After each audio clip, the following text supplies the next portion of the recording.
Hello, everyone. Welcome to a brand new episode of the Jams and Tea Podcast, where we spin jams and spill the tea. And today we're coming at you with a special episode, a bit of a nostalgic episode, actually, for more reasons than one, because Riley and I are here to talk about, when I said, OK Computer, this is the biggest album we've ever talked about. If anything could supplant OK Computer's place in culture, I think that thing is not an album, but an entity, that being the one, the only Mr. Kendrick Lamar, who, he is the defining artist of the 2010s. He is maybe the century's most important artist up until this point right now, to the point where even though it's been 5 years since his last album and we have heard virtually nothing from him in the meantime, everybody is really looking forward to his new album that's going to be dropping in just a few weeks' time. So Riley and I thought it best to, for the channel, for the sake of this new album, that we need to get everything, our thoughts, the narrative of Kendrick Lamar, all of that stuff. We want to catch everyone up to speed because this is a story that has been longer than a decade in the making at this point, which honestly, again, the fact that you're able to endure that long, it's kind of nuts. So I think what we want to do this week is, this is just the two of us, much like when we talked about the first B-sides episode we ever did on Eminem, the only other hip hop B-sides we've ever done, just in case you thought we weren't white enough. But I'm glad we waited for the right moment here, just because it's strange, just because his output is so culturally relevant and important, and yet I feel like he's been gone for like 10 fucking years just because of this absence and because of COVID and stuff. So it's really weird to reacquaint myself with all of his work. So it's kind of nuts. Well, what's I think sort of doubly strange about all of this, and why I think we feel that way, is not only has Kendrick not released sort of music of his own in 5 years, the culture of hip hop has kind of moved on from him in a certain sense. And a lot of the biggest artists in the world are artists who don't really exist or work within a lane that is all that similar to what Kendrick has done. Like, certainly Kendrick has been influential, but I would say a lot of the artists that he influenced kind of reached their peak and prominence culturally in the mid 2010s, shortly after he did. And it's kind of been, Top Dog and Black Hippie and all the sort of artists and this collective of people that he's sort of, associated with, have worked with, have not really been super culturally, relevant in a while either. So it's been kind of like, music has kind of moved on from Kendrick Lamar, which is why I'm really interested to see what happens with this new album, what it even sounds like, how it's received. Obviously, the level of anticipation is through the roof. And when you say Kendrick is like the biggest artist of the century so far, I think certainly in terms of the art form of hip hop and the use of hip hop to, I guess, I don't know. I don't like to box an artist like Kendrick into a world that's as rigidly defined and sort of cliche as conscious hip hop. But certainly a lot of Kendrick's music has been based around his experiences growing up and wanting to send a message through to the Black community in some way to try and sort of improve the way of life and the experiences of the people that he grew up with, the culture that he existed within as a child, as a teenager growing up. And you have what's like an interesting arc over his career that we can talk about, where in his early days, he very much has this kind of fire within him to rise above the kind of stakes of where he exists in Compton. He has this preoccupation with his own mortality that comes through in a lot of his music. You get a sense of a young man who is scared to die, but also at the same time has developed a certain strength and a certain aggressiveness in expressing himself that has kind of allowed him to survive. But as his career goes on, as you'll see when we kind of talk about his more recent records, as his sort of fame starts to become this incredibly, defining aspect of who he is, he becomes this biggest rapper in the world.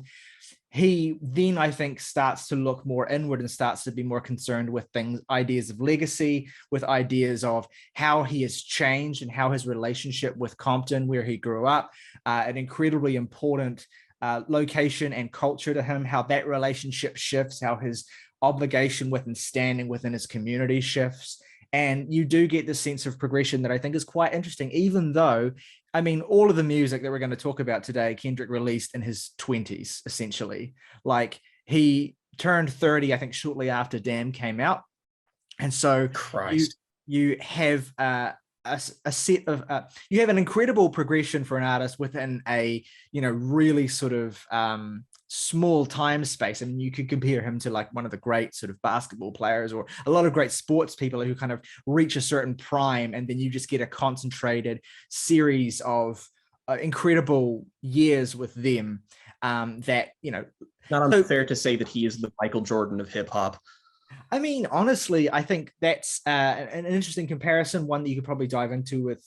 You could probably do a whole, you know, 2-hour podcast just talking about that sort of parallel. But Kendrick is interesting as an artist and as a cultural figure. He's never had the same level of commercial success as some of the true biggest artists of the 2010s, but he's always kind of existed as such a respected and revered name that that's almost kind of been irrelevant when you think about like general discussions of like GOAT hip hop artists and what kind of criteria is you know, relevant to considering someone a GOAT. You do often think about things like, you know, commercial success and cultural impact within hip hop community and within the Black community, typically, especially as well. And so Kendrick ticks those boxes, but certainly more alongside the lines of cultural impact than sort of transcendent commercial appeal, although he has kind of reached this point where he's this sort of elder statesman figure who is respected and revered within both the Black hip hop community and outsider communities of white music listeners and consumers as well, as evidenced by our keen desire to talk about it. So here we are. That's basically, I think, all the context that we need to establish. I mean, most of what we're going to be talking about in terms of who Kendrick is. I mean, obviously, we don't need to tell you that much. If you're watching this video, you probably know a lot about him. But it's fair to say that he rose from the streets of Compton by essentially grinding, like really grinding throughout the 2000s. He put out several mixtapes. He tried to increase his profile. He experimented with various different kinds of, well, not different kinds of, but he sort of played around with his persona as an artist a little bit. And I think by the time you got to his sort of more significant early releases pre his debut record, you did start to get a sense of and a direction of an artist who was very socially conscious, but also had this kind of very vibrant sense of humor, and also a kind of sort of machismo that he had no issues leaning into. I think a lot of Kendrick's early work is defined by these kind of disparate aspects of his personality that he's trying to kind of reconcile into a cohesive, singular artistic vision. And there's some interesting stuff there.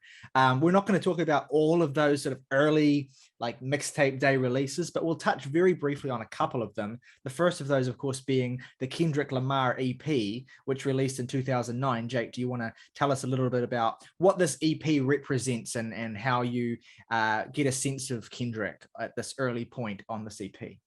All right. So in 2009, we get Kendrick Lamar's first like real authorial statement, which is the Kendrick Lamar EP, which humorously, even in the title, Kendrick Lamar EP, it is 1 hour long. Sufjan Stevens, Kendrick Lamar, handshake, hour-long EP.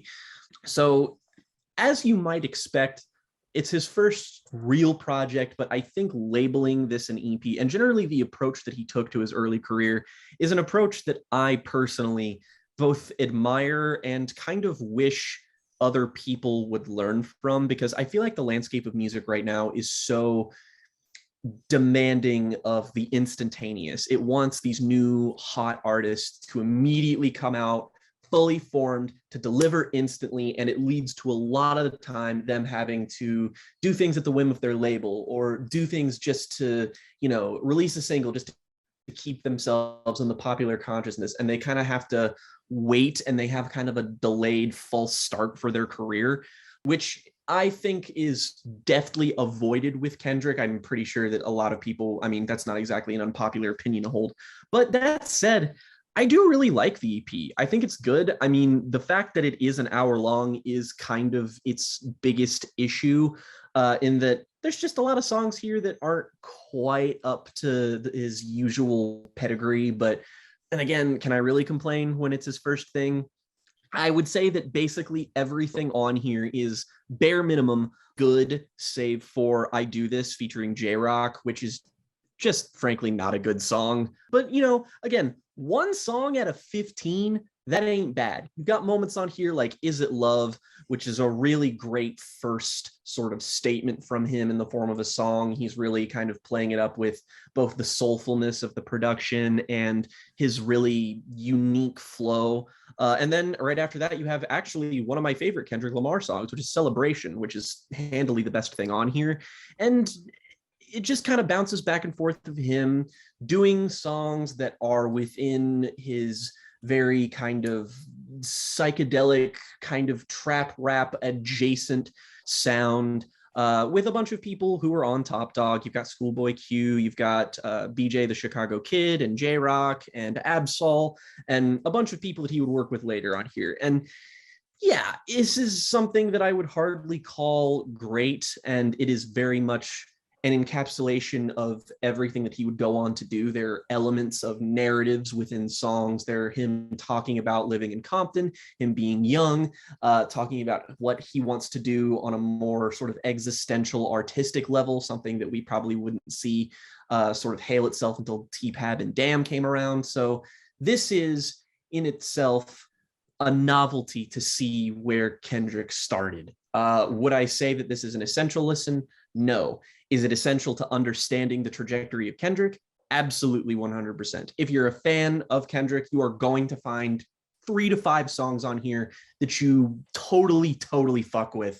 And the rest of it will be things that are serviceable. So it's not exactly something that, you know, labeling it an EP, as humorous as it might be to us, that, you know, extended play, haha.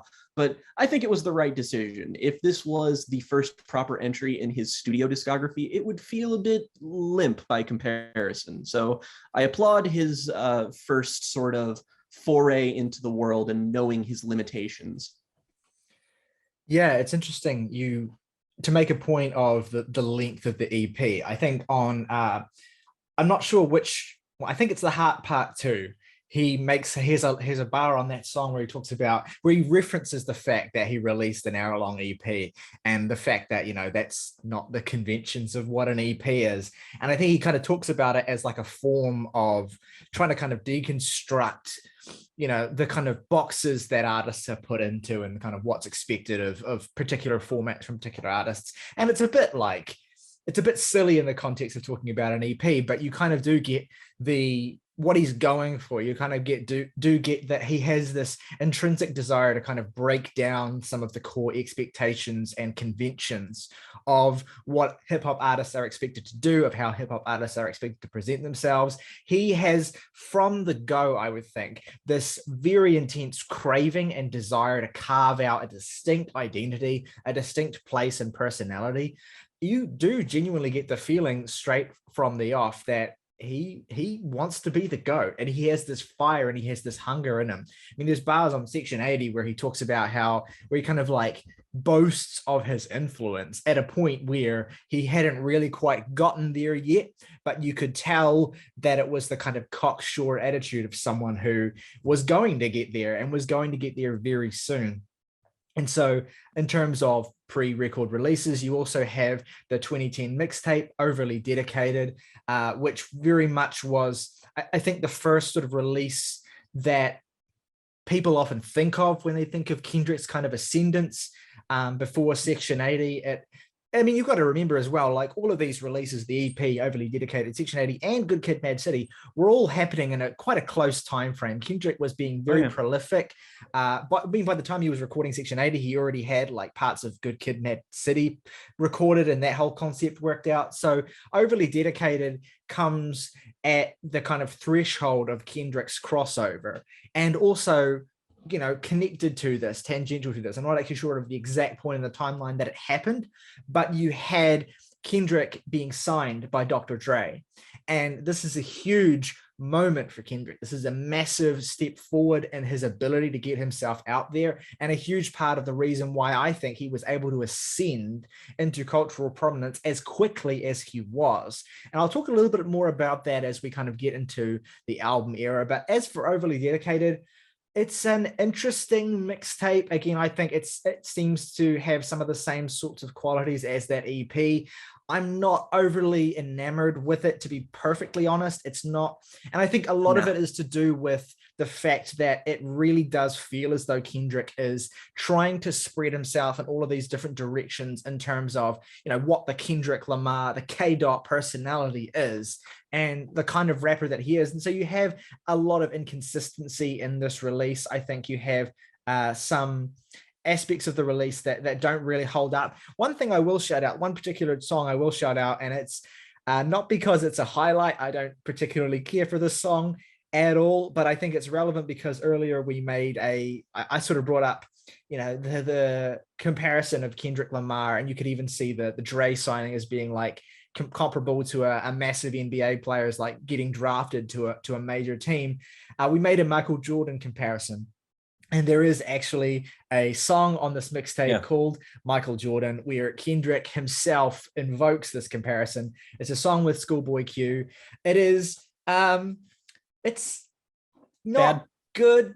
It's kind of bad, but it's also kind of funny. It has this refrain of, I'm too much for these fellas. I'm three much for these hoes, that he kind of beats into the ground. And it's just a little bit like, Kendrick has the sense of humor and the sensibility about him where he's kind of knowingly goofy and kind of knowingly silly. And this is something that I think he continues to express in a lot of his music. He has a sense of humor. And I think actually when Kendrick is talked about as this, you know, quote, serious artist, a lot of his humor and even sort of childishness in certain ways is overlooked. And he is able to, I was going to say he's able to sort of tap into this younger version of himself, but frankly, to be honest, he probably is just being himself at this point in time. Again, he is quite young, and you get that sense of someone who does still have some growing up to do in some respects, but also has kind of been forced to grow up by certain things that he's experienced in his life that he gets into more detail about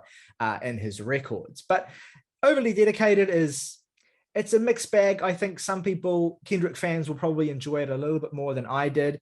There's other moments on the record that I don't particularly care for either. Alien Girl, PNP 1.5. It's just a really mixed bag overall. The version that's on streaming as well is somewhat butchered compared to the original version, which opens with The Heart Part 2, which I've already alluded to, which if you consider that officially part of the mixtape, then it's hands down the best thing here.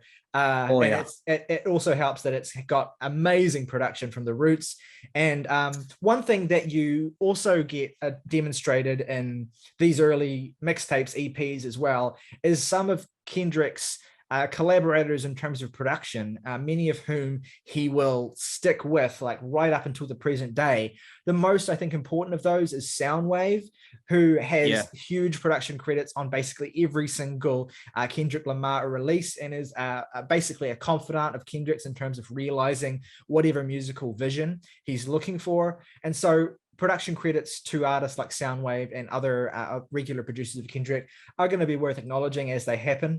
And of course, as Jake said, you have collaborations in this era. You also have Ab-Soul and Schoolboy Q and BJ the Chicago Kid and Janae Aiko even as collaborators on Overly Dedicated too. So you get a sense of the scene with which all of these artists are sort of coming out of. Of course, Kendrick being affiliated with Black Hippie at this particular point in time, which is the collective that he was in with Ab-Soul, J-Rock, and Schoolboy Q. Again, a big part, like label identity and collective identity is a huge part of the cultural place that this music comes out of here. So it's worth acknowledging. Specifically, Top Dog is kind of the fulcrum of California, Los Angeles, West Coast rap at this particular juncture in history. And that'll be interesting to trace as well as we get into the present day, and specifically when we talk about a record like Damn too. But anyway, let's finally, after all of this build up, start talking about the albums of Kendrick Lamar. And it's worth noting that his first album, 2011's Section 80, was actually independently released. So there's some, I think, debate depending on how you consider albums to be, in terms of whether you consider this his debut record or whether you consider his debut major label record, Good Kid, M.A.A.d City, to be the debut per se. But regardless, Section 80 exists. It is a really important record for Kendrick. It really is an important moment because it is, even though it's independently released, it represents the moment where, with Dre's backing, being on Top Dog, Kendrick is getting more attention. Kendrick is getting more publicity. Kendrick is getting more press and exposure than he ever has before. And I think most crucially, Kendrick is showcasing a development in his talents and his techniques, and also in his vision for what a project should be, for the identity of a record, than you would have ever had any inclination that he would develop based on his earlier stuff, right? His early shit is so much about trying to find his identity as an artist, but when he gets into making records, Kendrick Lamar's MO becomes so much more than that. It's not just about who is Kendrick as an artist, but what is the point of a Kendrick Lamar album? Like, what is his actual goal as an artist, and how do his records reflect that? And you get a really strong, clear, conceptual groundwork laid with Section 80. Jake, do you want to talk a little bit about what the overarching sort of concept and ideas behind Section 80 are, and how they're reflected on some of the songs here? If the past, in terms of his previous releases, informs Section 80, I think it's that this is, regardless of whether or not you consider his major label debut to be whatever you think about that, I think that for all intents and purposes, when it comes to what Kendrick intended, this is the real beginning of his career, because Overly Dedicated and Kendrick Lamar, they seem to me to be polar opposite projects, in that Overly Dedicated is a bit too busy and a bit messy for its own good, and the self-titled is a bit too single-minded for its own good. So you have two various extremes, and this is finally where Kendrick sort of puts everything together and meets everything in the middle, where he still does have some growing to do as an artist. And I think that both of us will speak on the fact that he didn't quite come out as fully realized as I think maybe some other people might say. That said, Section 80 is often, I think, of his sort of canon releases, the least talked about, just because it was the first record and it came before the Kendrick Lamar zeitgeist. Which I think really sort of hit its apex in the Good Kid, M.A.A.d City and T-Pab era. Whereas this is very, very much the beginning, the sort of place where Kendrick finally gets to lay his cards out on the table and carve out his unique individual place in hip hop. And honestly, it's really easy to see why this kind of took people by storm. The sort of production on here is really sleek and really psychedelic very often. I'd say that it does borrow a lot from 90s boom bap, but not ironically as much as Good Kid, M.A.A.d City would. This is a little bit more all-encompassing in terms of his influences. It doesn't really feel like he's trying to settle into one specific sound, because I don't really think that at this point in his career he was really interested in something that would be that quote unquote monotonous. But basically what we have with Section 80 is there are a lot of things that are going on here in terms of the narrative, in terms of the structure, but fundamentally Section 80 is just a really solid hip hop album. That's kind of it's the meat and potatoes release that you really kind of want from any artists right out of the gate. And I think there's no better place to start talking about Section 80 than the first song on here, which is narrowly almost maybe my favorite song on here, certainly my most played on here, which is Fuck Your Ethnicity, which is just, I mean, not all of my opinions on this album are overwhelmingly positive by any means. And I think that Kendrick would go on to do greater work. And I think that that's an undeniably held sentiment by many people. But he knew right out of the gate how to make a mark and how to make something that sounded iconic. Because Fuck Your Ethnicity is, God, what an unbelievable banger to start this off with. The piano that starts off right after the little like sort of skit, the sort of the opening kind of spoken word sort of set the scene for the album kind of thing. And then immediately you get that boo-doo-doom, boo-doo-doom. And then you get that sort of the backing vocals of the everybody put your hands up high.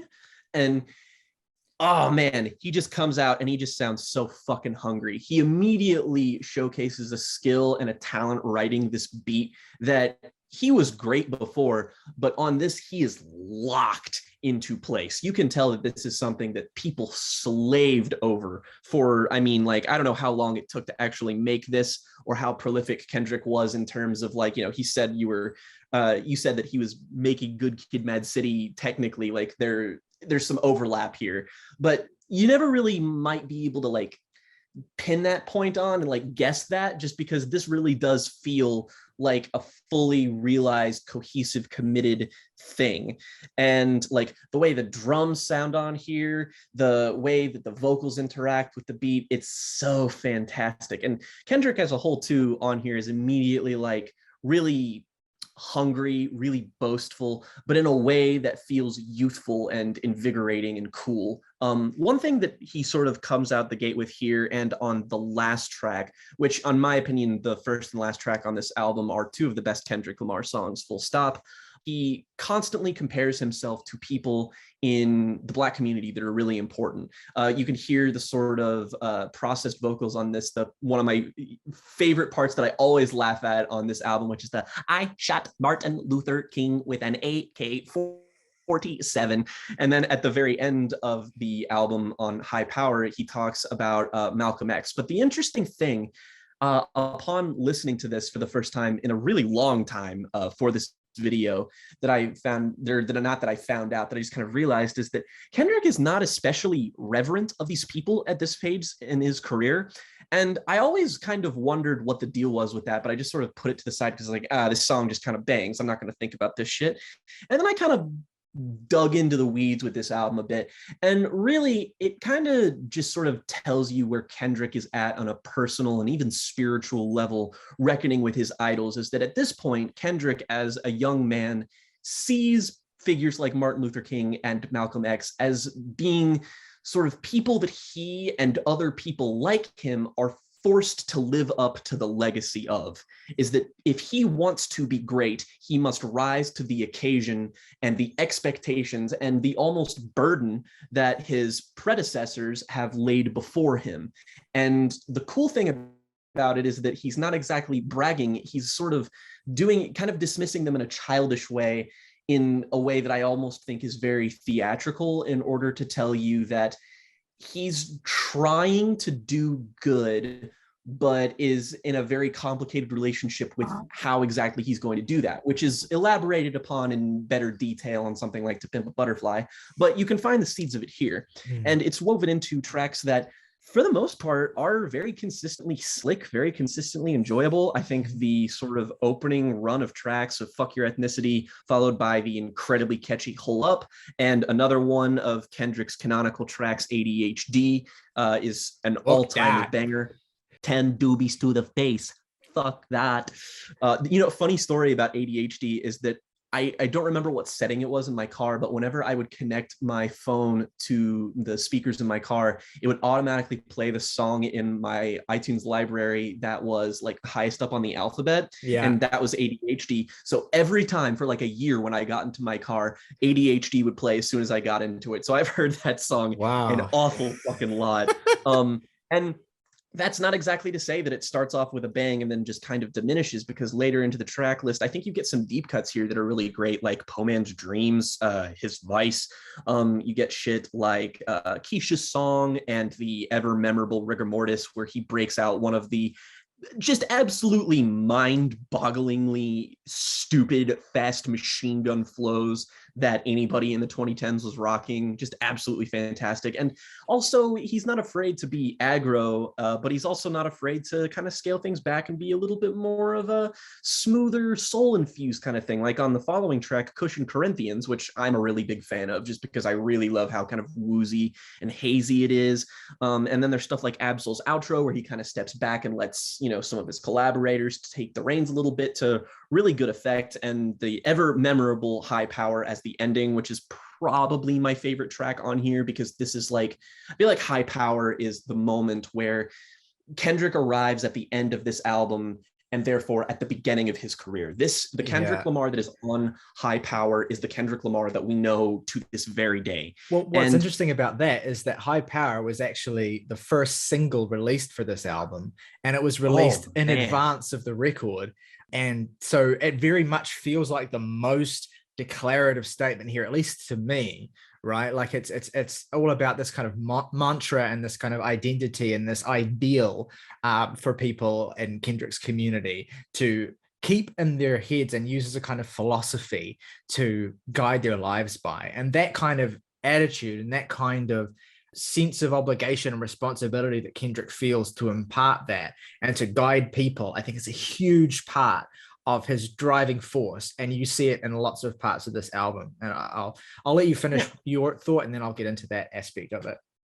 And that's just another one of the reasons that this is so compelling and cool, is that like Kendrick is able to simultaneously kind of have his cake and eat it too, and that he's able to make meaningful statements and commentary while also not being like, this isn't a diss or anything against him. We just talked about one of his albums that I love, but it's like Kendrick's not a Billy Woods, where you are like, everything is so heady and you just like, again, it's like reading theory. It's like, no, Kendrick rides the line of being really, really accessible, but also being thoughtful enough to make you think about things, but without having it weigh anything of what he's trying to do down, which is why I think he's the successful artist that he is. That said, this album is 110 billion% something that is essential to understanding Kendrick Lamar. This is an essential listen. If you want to get into him, I think you should start here, just because it is really difficult to really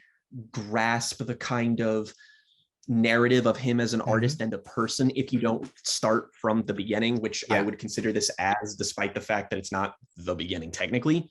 That said, it is the beginning in more ways than one, in that I don't necessarily think that time has been super kind to this. Not that it's aged poorly, but I have specific grievances with it, in that it does feel like Kendrick really went from loose projects he could cut his teeth on immediately into something that had really defined structure and really like, basically he went from 0 to 100 like that.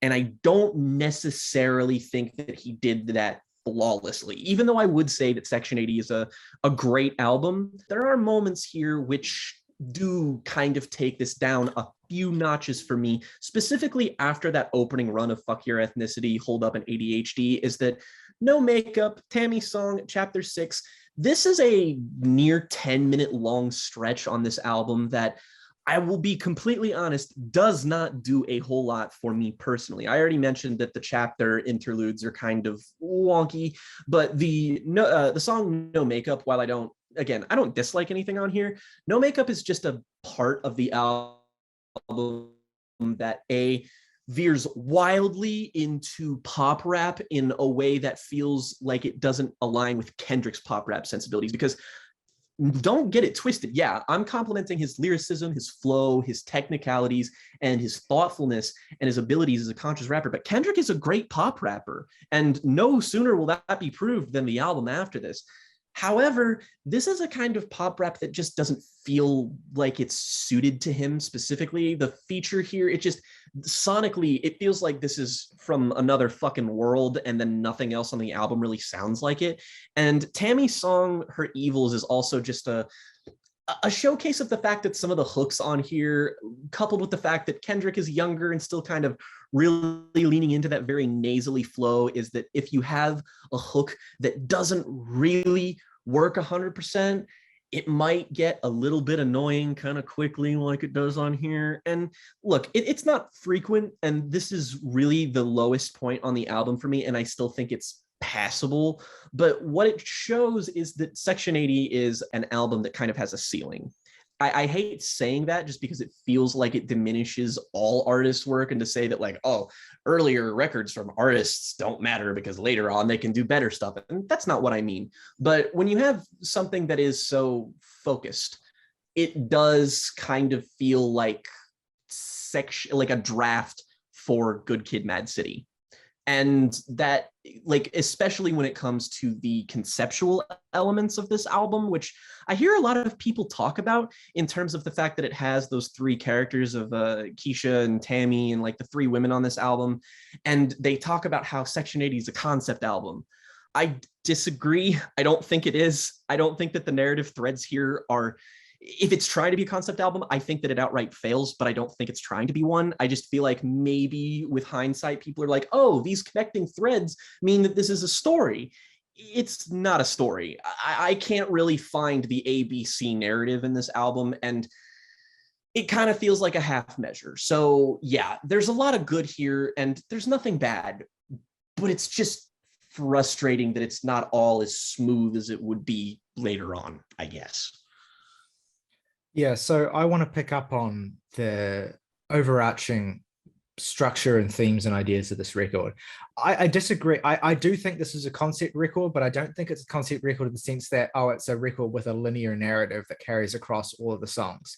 It's a concept record in the sense, and I believe that Kendrick has said as much, that it is a record where all of the songs kind of relate back to particular distinct ideas about what it was like, and Kendrick's views on growing up in the millennial generation, you know, being born in the Reagan era, growing up through the 90s, and the particular kind of socioeconomic impacts of particular outcomes of the Reagan era on Black communities, on Black youth who were born out of that. And that as an idea is something that I think is present on just about all of the songs here in some form or another. Sometimes, as is often the case with Kendrick, he will present it through analogy or metaphor. So one thing that Kendrick often does, a lyrical motif that he likes to do quite a lot, and he doesn't do it here as much as on subsequent records, but he loves to use sex as a metaphor for the record industry and for his relationship with music. And so I think you have a lot of things here, a lot of kind of lofty topics, essentially, that Kendrick attempts to tackle, ideas like prostitution, drug abuse, really kind of like realistic and difficult and harsh outcomes for Black people in America in a lot of eras, but specifically Kendrick discussing it within the context of this millennial Gen Y era. And he says, I think on one of the songs that he's, I don't remember the exact line, but it's something to the tune of like, I'm the voice of Generation Y, or he talks about, refers to himself in that way. And Section 80 as an album title is a reference to Section 8, which is like a housing project that I believe Reagan set into plan in California, or I'm not exactly sure about all the details of it, but it's a reference to that. And it's a play on Section 8 with 80 as in referring to that era, referring to the 80s. Essentially, it's low-income housing that was essentially segregated because of the population in which Section 80 housings were like built in. Yeah, and so a lot of these songs deal with aspects of the Black experience growing up as a result of Reagan's bills to repeal essential like social assistance programs and all kinds of things. And so a lot of the record deals with that either directly or indirectly. You, of course, have a song on here like Ronald Reagan era, which kind of makes that clear. And Kendrick has this ambition here where he wants to tackle and analyze this very lofty subject from a lot of different perspectives, right? He doesn't want to just talk about it from his own perspective. He also wants to talk about it from the perspective of people around him, like women especially. Like he has this desire to capture where he has this interest, and I think that carries through a lot of his music, about the kind of ways in which women's and men's experiences are kind of inverse but related in a lot of ways. And sometimes that comes across better than others. I think that, and I've reflected on this quite a bit, I think the worst song on this record is Tammy's song. And I'm going to go as far as to say that I think this song is straight up homophobic. I don't see any way of getting around it. It's essentially a song about how this woman is treated so poorly by her partners, by her boyfriends. So her boyfriend treats her poorly, and she goes and finds another, boyfriend or another, male partner, and then he treats her like shit, and to the point where and maybe the most regrettable line of Kendrick's entire career, he says that the minute she hit the block and turn left, she'll be turning dyke. So it's not a very nice moment for Kendrick. And I kind of, look, I try to get inside his head. I get what he's getting at. I get that the idea of this song is that, and it's a similar sort of theme to a lot of the record where, if we treat each other poorly, it will only make us, like, if men and women treat each other poorly, it will only make a greater distance between them. It'll insulate us, is what he's trying to get at. Exactly. And a lot of what Kendrick raps about is the idea of, like, the fundamental, like, if I were to distill his entire artistic ethos to one thing, it's this idea of community. It's this idea of being a unified voice. And I mean, he outlines that on Fuck Your Ethnicity, right? The point of that song is, not that race isn't important, but also that we shouldn't use race as this kind of like intentional divider that separates us and makes us seem as though we have different goals or different ideals. And also that race is a construct that was initially built by and defined by oppressive systems and oppressive governmental bodies that if we conform to, we are acting within and thus perpetuating ourselves. Yeah, absolutely. And so that is his kind of overarching concept that we can see how that applies to all of his records. It's just that, again, as you've kind of alluded to, it's a bit rusty here. And there are moments where it doesn't really come across. No Makeup, I agree, is a strange song. That hook from, I can't remember the name of the singer, Collins something, it's fine, I think, but it kind of gets really monotonous the more that, it's not bad, but you just hear it and it feels wrong. Like you're just like, what? It's like so strange. It is a very strange inclusion. And I like that you brought up Kendrick as a pop rapper, because I'm going to get more into that on subsequent records, but it's absolutely an aspect of his identity as an artist that is overlooked or played down, like where I think conditions generally in terms of general music conversation, which is, a lot of the time very sort of gentrified and white driven, we're conditioned to think of Kendrick as, quote unquote, serious artist, cultural commentator. We are, I guess, encouraged to overlook these other aspects of his personality, which are equally important and integral to who he is, because we like to have him placed within this box of a particular kind of Black artist who is, trying to do a particular kind of thing for all of us. And I think, there's a lot of ways in which the ways that Kendrick is discussed in media and the ways that Kendrick is kind of even very subtly, unintentionally, implicitly portrayed can, I think, play down certain aspects of his personality and certain aspects of what he tries to do that I think are really important.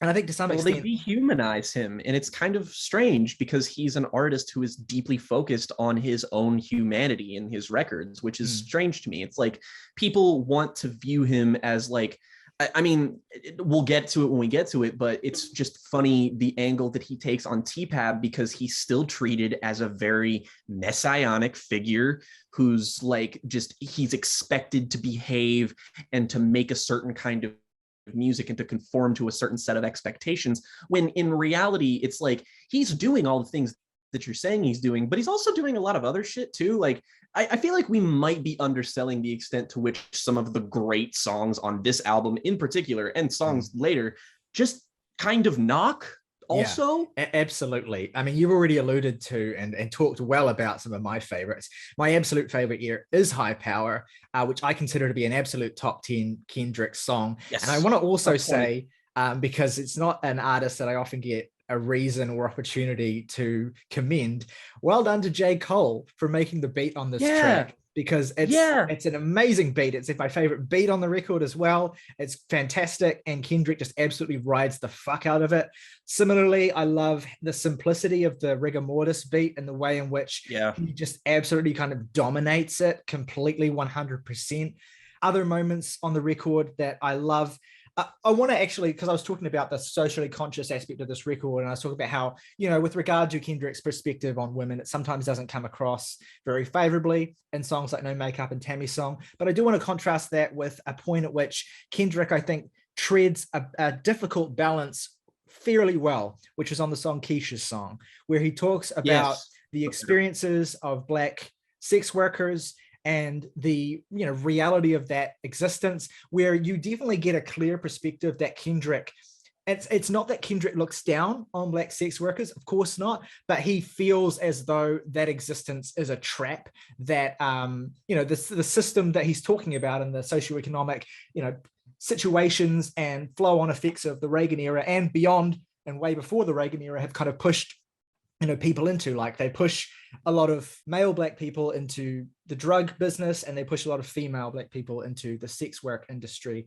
And so that is, you know, in order, because Kendrick talks at length about the drug industry side of things, because he has a lot of firsthand experience and things that he's witnessed through that, and the gang side of things as well, like the relationship between the Crips and the Pyrus, and all of the sort of very Compton-based socioeconomic stuff that's going on. He does, of course, you can see why it's important for him to give a voice to and to express a different part of the picture that isn't maybe talked about as much in hip hop. And I think it's a reasonably sensitive song. It is very difficult and dark and depressing, but it feels as though that realism is, at least to me, and maybe I'm certainly not the most relevant person to comment on this, but to me, it doesn't feel exploitative. It feels quite thoughtful and powerful and difficult at points. Maybe there are a couple of lines he could have maybe tweaked a little bit, but nothing I can really get that put off by. It's a really powerful song. And of course, one of the things that retrospectively makes the song even more powerful to me is the way in which he ends up commenting on it, on a particular song on his next record, which we'll get to when we get to it. This is not just him like throwing in a sort of token song to talk about, you know, female experiences here. You get the real sense that this is as integral to the narrative that he's trying to tell, the thematic narrative he's trying to tell with this record, as every other subject that he talks about. Not a Drake throwing one to the ladies for every album I make so I can get played more in nightclubs. Well, I mean, it's not, it's definitely not a nightclub or a ladies song. It's a depressing and dark and difficult song. Oh, yeah. And the way in which like, it's also, you get a lot of demonstrations on this record of how great of a storyteller Kendrick is. And the moment on this song where, you know, just suddenly Keisha is murdered, raped and murdered, like, it happens so quickly that you almost like miss it. Like, and you have to catch up with that development in the story. And I really admire the craft of that. And I admire that decision to not kind of sensationalize or over dramatize that awful tragic event. It just happens like that. And it could happen at any moment. It makes that hook feel really like more morbid in retrospect. When you hear it, you're just kind of like, oh man, that's like really kind of chilling now that I listen to it. Yeah. It's a really powerful moment. And one other thing I want to mention before we move on as well, another of my favorite songs on this record that maybe I think gets a little bit overlooked because it's buried in the back half, and it's called Ab-Soul's Outro. But there's actually this song is actually fucking heat. Like, both Ab-Soul and great on it. Both Ab-Soul and Kendrick are absolutely on fire here. And this actually has my favorite bar of Kendrick's on the entire album, and maybe one I think that is so telling of how Kendrick sees himself as an artist at this particular point, right? And how he envisions himself. And you see this reflected in everything he does subsequently, is the line, "I'm not on the outside looking in, I'm not on the inside looking out, I'm in the dead fucking center looking around."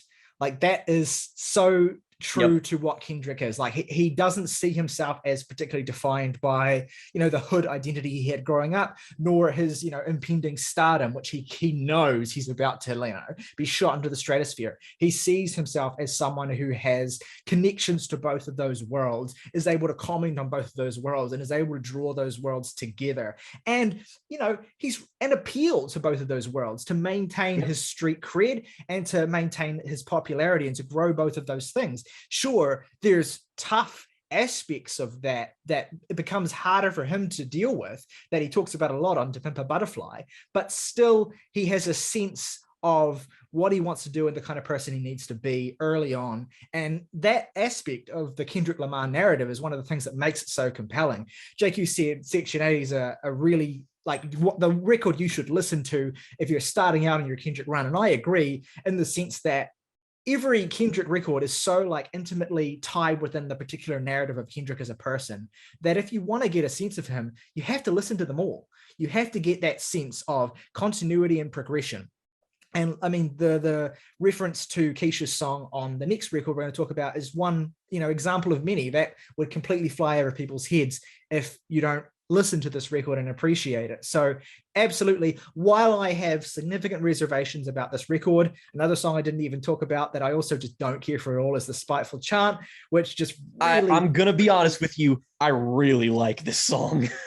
Fine, it's very it's got this very sort of boom bap, larger than life beat, and it's very kind of shiny and nice. Basically just a draft of it's Backseat Freestyle version 0.5, but it also goes hard. Look, I know it's kind of stupid, but suck my dick, suck my dick, go big, suck my dick. I'm sorry, but it's a real caveman brain appeal song, and I don't know, it just works. Those horns are so fucking big. I really like the contrast of just Kendrick being so petty and kind of dumb, knowingly inhabiting a very caveman brain mindset, and having an instrumental that's just fucking enormous. I just really like the contrast of that. I know that song isn't really looked on favorably by many people, but I'll give a lukewarm defense of it. Fair enough. I can't fucking stand it. I find that hook so annoying. And also the too many fellas, not enough hoes. Some of you fellas acting like hoes. It's just it's annoying the first time. It's annoying the first time I hear it, and then it just happens 50 times over and over again, and I'm just not. No thanks. But no, that's fair. He has the right to do that kind of shit. You're right that it is essentially a draft for Backstreet Freestyle, which has its own context and style of writing that makes it so much more interesting and appealing than this. But anyway, it's what it is. Even though it is an album that is talked about less, I still feel like it's viewed highly in the sort of hip hop canon, and maybe we both of us don't think as highly on it as other people do, generally speaking, but it says something that we both deem it essential, and the album you listen to first. It also is an album that, in my opinion, its quality of being in my opinion, Kendrick's weakest record, in that basically everywhere you go from here is up. Basically, is that this has enough all-timer moments to have you go, oh, I'm interested in listening to this. But if you have reservations with it, all the other records kind of smooth that over, in my opinion. So it's really a perfect place to start in every single respect. Absolutely. And I mean, without further ado, let's move straight on to the second record, Good Kid, M.A.A.d City, because that, it came out about, I think, 14 or 15 months after a year and a half, roughly, after Section 80. It was a record that, Kendrick has said he was working on, in tandem with Section 80 to a certain extent. I think the thing about Good Kid, M.A.A.d City is that it's so holistically tight in terms of having this consistent, continuous narrative that is draws you in very quickly from the start of it and just keeps you absolutely hooked basically the entire time. Here we go from a loose concept that is, definitely has this overarching theme and idea and different perspectives that's explored through on Section 80. Here we go to the life of Kendrick Lamar, the upbringing. Film de Kendrick Lamar, Exactly, right exactly. The coming of age of Kendrick Lamar, essentially told as this kind of relatively linear, progressive narrative, where it is very cinematic. It has this very cinematic quality, and this is where I first heard this record very shortly after it was released, and this was my introduction to Kendrick Lamar. And this is still to date the Kendrick record I've listened to the most, and it's not a diss against any of his other records, but it's not even close. I have played this so many times. Would have no idea, because I've played it long before I started, that I don't even recording. think that was because you didn't really have much agency in that, because when this album came out, it took the world by storm. Everyone who was into music was listening to this album. I knew about this album before I even knew like what albums were. Yeah. Like, it came out when I was 15, and it absolutely dominated. Everyone at my school was listening to it. Like, the songs on this record became like ambient soundtrack to just like, coming of age experiences that I had, and just like normal life for me as a teenager. And so much of this was just absorbed into me. But it wasn't a case of one of those things where I just kind of absorbed it through cultural osmosis because it was happening. Like, once I became aware of this, I became kind of obsessed with it. Like, I was so into this, and so like compelled by it and drawn into this sort of labyrinthine story of, a loss of innocence. Well, not even a loss of innocence, in a sense, because you could say that Kendrick's innocence is kind of lost before the record even starts, but a kind of coming of age and reckoning with, what do I need to do to not like lose my life, essentially, before I'm fully grown? What do I need to do to like not get shot? Like, how does Kendrick reconcile, the aspects of his life that give him fulfillment, that give him a sense of identity and a sense of purpose, with, his desire to actually, be able to live a life where he can ascend, where he can be able to, have this wider audience and have this sense of impact, where he can help to build up the community that he came from, and try and undo some of the damage on that community that he talked about in Section 80. So it's a big step forward for Kendrick, and it's a record that has a lot of emotional power because of that, because of the intimacy with which you get to know Kendrick through this. It's a record that has a sense of humor, but it's also a record that can be incredibly dark when it wants to be as well.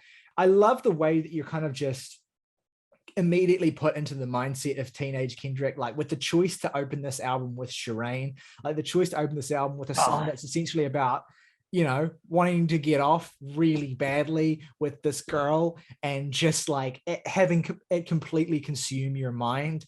Like, it's such a sort of unpretentious and kind of like refreshing way of beginning this kind of story, by just like, because when you're that age, you're not thinking about, the fucking problems of the world and shit. You're thinking about really kind of like juvenile things, and you're existing as a typical teenager just in this context that is impacting your life in all these different ways. And so the choice to enter the narrative in that way, and also to kind of weave in these sort of like voicemail messages from his mother, and aspects of people around him, and you have these little skits and stories that kind of help to flesh out some of the aspects of the narrative, some of which involve the death of a close friend of Kendrick's, and and Kendrick's own role in violence that happens, and the death of people around him. So yeah, there's a lot to take in. There's a lot to kind of cover. It's a lot of groundwork. It's a big record. Jake, where do you want to begin with this thing, and what does this record mean to you? Well, I think I personally might have buried the lead a little bit, is that we talking about Kendrick Lamar because he's a big artist. He's got a new album coming out, really important thing that we talk about and cover and all that stuff. But another reason we're doing this is just because we're really big fucking fans of Kendrick, and that hasn't really shown through yet, is that this is going to be the official start of the point where I just kind of occasionally do nothing but soy face about him.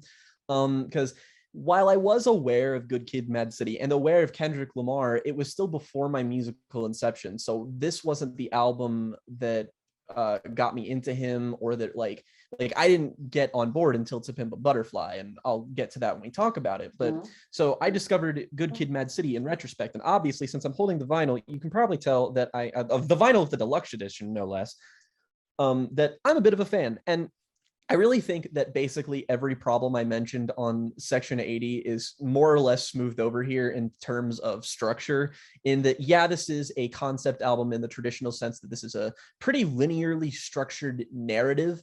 And just generally speaking, even if it wasn't, the flow from track to track is just so seamless that even if you don't notice the narrative threads, they're just sort of there as like a bonus for you to kind of pick up on, because every song is so fully formed and distinct. And right off the bat with Shireen, which, you know, it's hard to say whether or not a track is underrated or a track on an album like this can be underrated, but I think that Shireen might be the most underrated Kendrick Lamar song. Immediately you get that the audio clip of everybody praying, you know, I believe that Jesus is Lord. And then you get that really woozy kind of nocturnal, very eerie synth lead come in.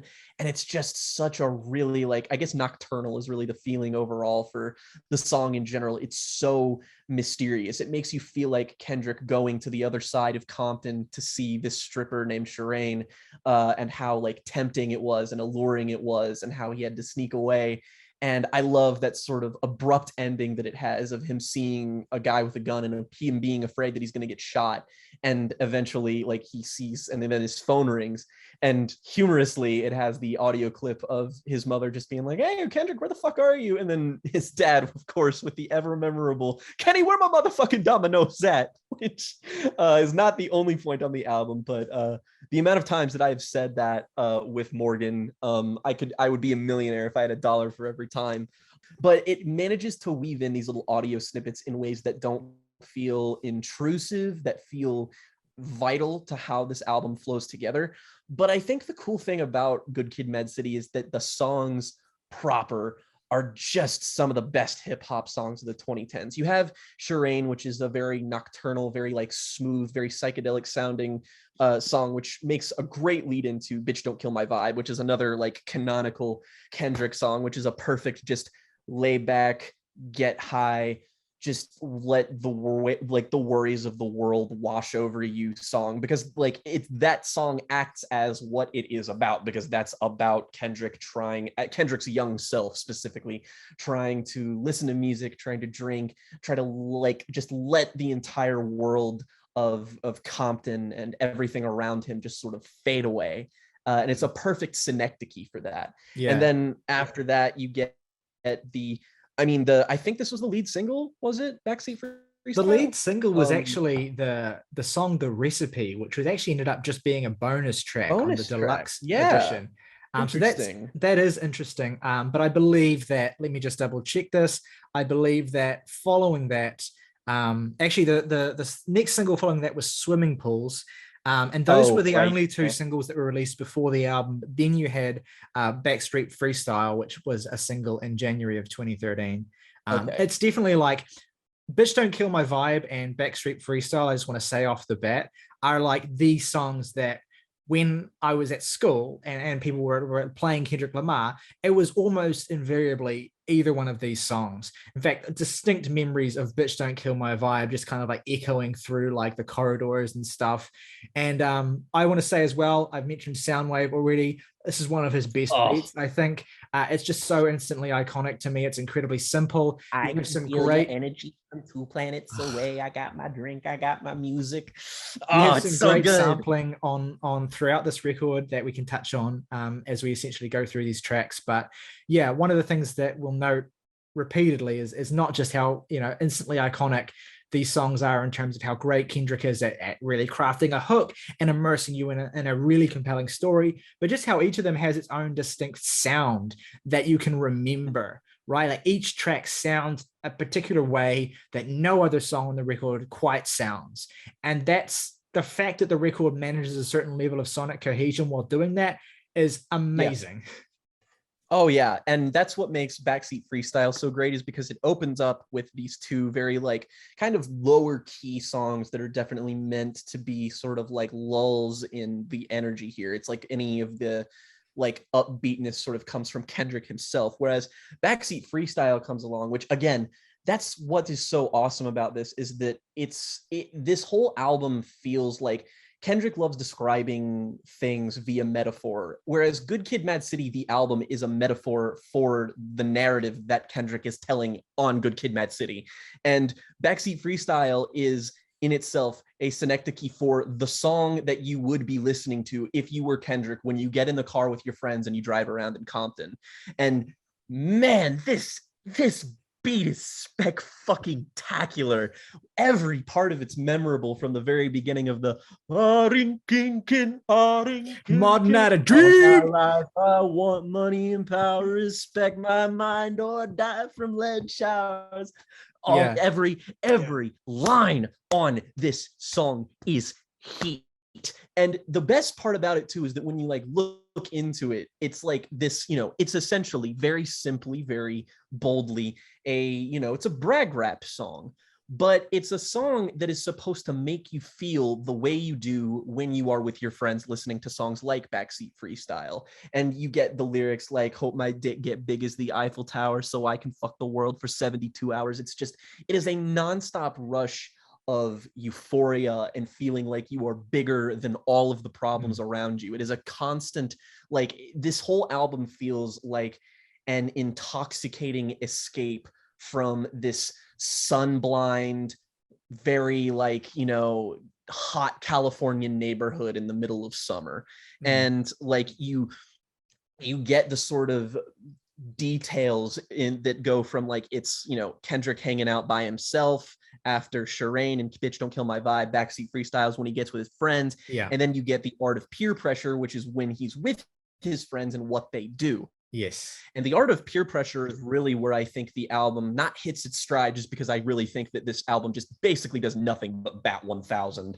But when you get to the art of peer pressure, this is when it takes a turn from being like, this whole exercise, and Kendrick as a whole from now on, is very theatrical. And that's another reason why I think this is an improvement on Section 80s, that I feel like he was a little bit more selectively, or at least less successfully theatrical. Whereas here, it's again the short film by Kendrick Lamar. It has that cinematic quality in all of it. And the art of peer pressure, specifically the beat switch in the middle of this song, is so visually feeling. Like once you get to the second half of this, you actually like, this is a harrowing song, especially the first time you hear it, because you genuinely don't know what path that the characters in it are going to be heading down. And it makes it to be like a really defining moment for Kendrick as an artist, I think. Yeah, and I just want to say as well, like, I think this is really the moment where the record kind of does take a tonal turn. And I think it's really like purposeful as well. Like you're kind of lulled into a particular kind of experience. Not that, False sense of security, honestly. it's not that you're lulled into like, oh, Kendrick has this, amazing life, but you just get the sense of, from those first few songs, you get the sense of, a troubled but reasonably ordinary kid. Bitch Don't Kill My Vibe is actually from his like present day perspective. So, but it still doesn't really give you much insight into kind of, the complexity of the world that he's come from. And then Backstreet Freestyle, of course, is presented with the framing at the end of Bitch Don't Kill My Vibe of his friends kind of like challenging him to sort of do a battle rap sort of thing. And then that's where that another aspect of the structural framing, where a song is given context, not just by, where it is in the album, but also by like how it sort of how it's transitioned into, and like how the skits and stuff relate to it, that short film aspect. And yeah, Art of Peer Pressure, I think it's my second favorite song on this album. I think it's one of Kendrick's best songs. Shireen has a great like way of like introducing you to how good of a storyteller Kendrick is and his level of detail and stuff. But that really is like leveled up here, I think. Yes. You start with like a fairly innocuous and kind of regular sort of encounter until eventually you're kind of blindsided by a situation that Kendrick finds himself in that's suddenly very, very serious, but also like, par for the course too. Like there's the sense of normality that comes through in terms of, this is just, what me and the homies do sometimes. And also like Kendrick doesn't feel the need to like overly sensationalize or like, plant a flag in the ground in terms of like, oh no, here's like, where things go wrong sort of thing. This is important. It's None not of like that. telegraphed in the way that kind of, cheap Hollywood screenplays often are. It's just you're lulled and slowly kind of eased into, the realities of the fact that, just the possibility of getting shot, the possibility of going to prison, the possibility of getting arrested, the possibility of your life completely, ending or being, completely upheaved is just kind of a part of most days. Like, and so it's not like a big, scary thing when you're put into It's that like kind a of really situation. good episode of The Wire. Yeah, to some extent it is, right? Like it's a West Coast The Wire in some ways. Like it's like season 4 of The Wire, except like in Compton, and with like a lot more sort of awesome. Yeah, shit. Now I want to watch season 4 of The Wire. But yeah, it's a great song. Kendrick, like, can you imagine Kendrick being in The Wire if they brought that back? Like, oh my fucking God. Holy shit. Yeah. But like, I really love the end of the song too, where he sort of brings back the phone call from his parents, and he's like, and he's got that line of like, should have told him he was about to catch his first offense, but then it kind of fakes you out, and then the cops turn the other way, and you just get this feeling of like, whew, like, damn, that was a close one. Yeah. There's this feeling of like inevitability in terms of like, it going really fucking wrong. But there's something that's even more kind of like, and he uses that kind of tension and sort of drama to like make the whole thing feel even more unsettling than if it had gone wrong. Just this idea that, you flirted with this, really significant negative shift that could have happened in your life, but you got lucky this time, right? You managed to get out, you managed to get away. It's just so potent and powerful from a storytelling perspective. I just absolutely adore this track. And then you get like some more of the kind of more sort of poppier songs on the record. I actually think that the next 2 songs on this record, while not like absolute top tier highlights of the album, Money Trees and Poetic Justice, I will say when I experienced this album as a teenager, these were 2 of the songs that I actually listened to the most. So I have very strong memories of these songs. First of all, being an incredibly nerdy, hipstery white teenager, I loved Money Trees because of the Beach House sample. But it's so good. I love Money Trees in particular is a really standout moment for me. I probably know, if not all of, maybe most of this entire song by heart, just because I listened to this so much. And just like Kendrick packs so many like hooks, like he turns everything into a hook in this song. Berry or Hallelujah. Me and my homies trying to get at you, bitch. Like that shit was just like in my head constantly. And even just the one in front of a gun lives forever. A dollar might just fuck you mean, bitch. That's just how I feel. Like everything is a hook in this song. Everything is a hook. Even when Anna Weiss comes in with be the last one not to get this dough. No way. Like that shit is a hook. Like there's not a single part. Yeah. Even J-Rock's verse when he comes in is also really, really catchy too. Like this entire song is just an absolute fucking joy to me. And I absolutely it's a great beat to just let Kendrick do what he does best. And it's just great bar after great bar after great bar. There's just nothing about this song that is like, yeah, this is like, just because it's one of the poppier tracks, like it's kind of a deep cut that might get a little bit forgotten, but I'm totally adamant that this is a absolute standout moment on the record. It's just, it really just kind of goes to show you that there is like, he's doing a lot of things. He's doing a lot with the theatrics. He's doing a really ambitious sort of kind of narrative through line here. All of the production is really go for broke. But when it boils down to it, is that Kendrick, when he like wants to give you a really solidly structured meat and potatoes hip hop song,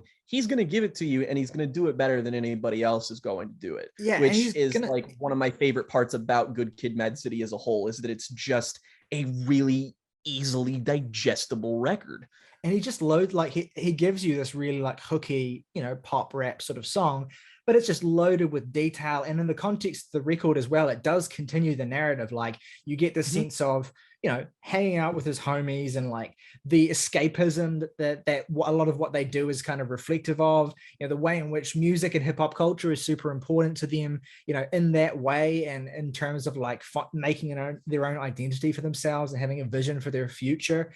And like how the braggadocio nature of that sort of culture like is such a huge part of growing up and of aspiring and of group dynamics and stuff like. And it's super, you know, it's pretty and it's funny and it's cheeky and it's just absolutely fucking awesome. And even Poetic Justice, which I will, you know, I admit this song is not like going to be anyone's favorite song on this album. No, but I still fucking love this to this day. I love the beat. Yes, that God, absolutely that's so good. fantastic sampled hook. I think, God, what is that sample from? It's from a Janet Jackson song, I think. But anyway, it's just such a fucking luxurious sounding song. And let me be the first to say that Drake is a perfect fit on it. Like he just absolutely slides right in. This is in 2012, Drake was as big, if not bigger, than Kendrick. This was the same year. Yeah. Wait, he put out, no, Take Care, he put out in 2011. So he was probably like coasting on that a little bit at that point. That's still, in my opinion, his best record. And the kind of performance he gives here is very like representative of what he was doing in that kind of era of his career. It's very Drake, and like to a fault, you know, like it has those kind of Drake-isms that are going to make you roll your eyes if you don't like Drake, but also at the same time, like there's lines, and his delivery is like he's awake, he's energized, it works because Poetic Justice in the narrative is like a Drake song to young Kendrick. It's like that's what it's supposed to be served as. And look, I'm not the biggest fan of Drake in the world, but this is the best possible incarnation of him. He's doing it on great production. He's doing it with a great flow. He doesn't sound asleep.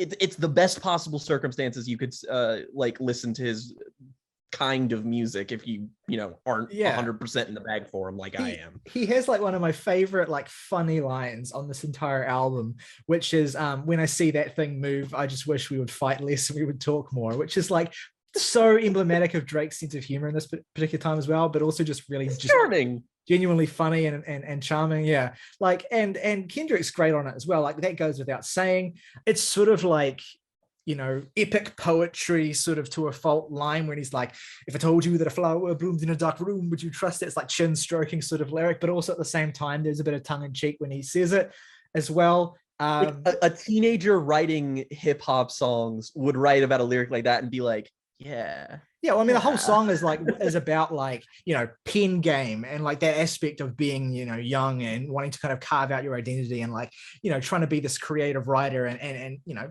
learning about and kind of trying to exercise and all those kind of poetic muscles that you have. And that's, you know, it follows from Money Trees, right? Because Money Trees is a song in part about, you know, the escapism of hip hop and how, you know, hip hop figures are aspirational and you lose yourselves in the songs before, you know, you go back to reality and whatever.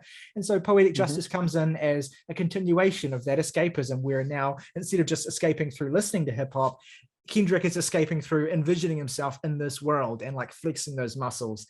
There's just like he manages to make the process of writing sound like sensual almost. Like every time I write these words, they become a taboo, making sure my punctuation curve, every letter here is true, living my life in the margin, and that metaphor was proof.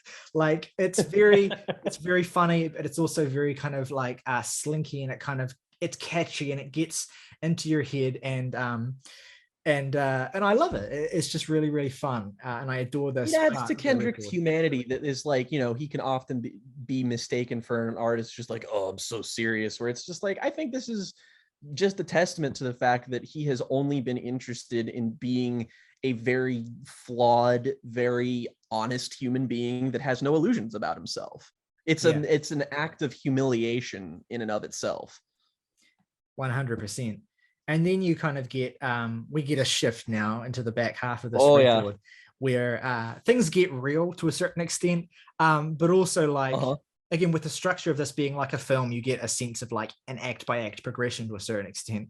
And this is very much like the act 2 sort of like really kicking into overdrive, like the middle of Act 2, like where you've had the sort of rise, and you're sort of having like you've had a kind of inciting incident to a certain extent with peer pressure, more or less. But here's where kind of things start to sort of really heat up with the 2-part title track of Good Kid and Mad City. So there's a lot happening here. I think these two songs, though they're quite distinct sonically, I think they're best to sort of consider as sort of two sides of the same coin.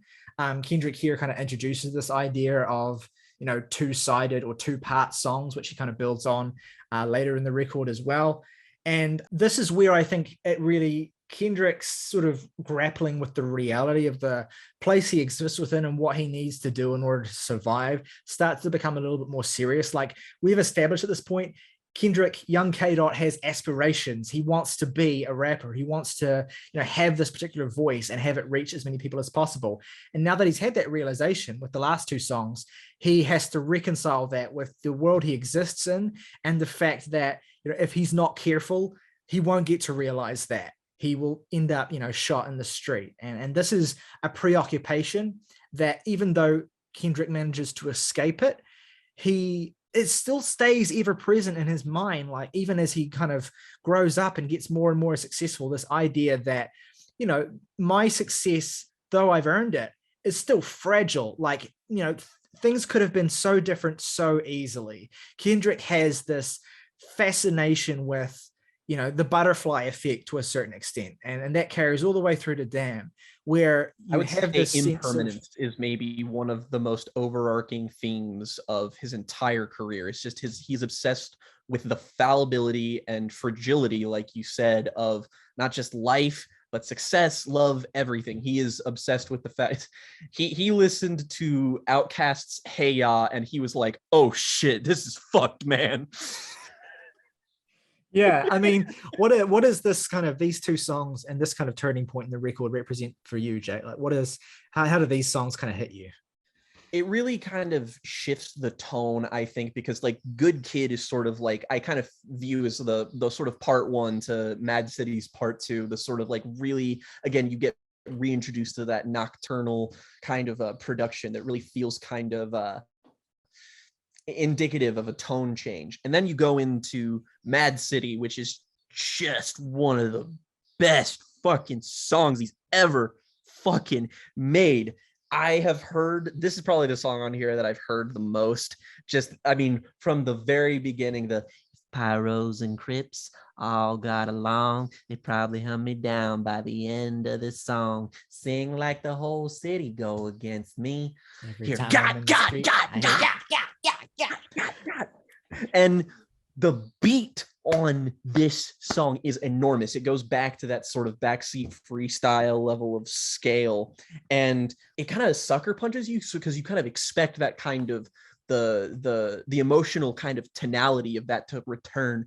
But in contrast, Kendrick on here just sounds with each bar an escalating sense of like distress, and like the way he is like emotive on here, he sounds like he is about to fucking die. Like the way he says, like, you shot my cousin back in 94, fuck your truce. You're just like, oh, like you're getting all of these details upon details, and then you get the beat switch halfway through this, which is, oh, it's mind melting. Every single time I hear it, I just lose my fucking shit. Every time you hear it, you're like, yeah. So fresh out of school, I was a high school grad. You mentioned one thing that I'm surprised we haven't mentioned so far, which is Kendrick as a performer and the dexterity of his voice, right? The way he uses his voice as a part of the storytelling.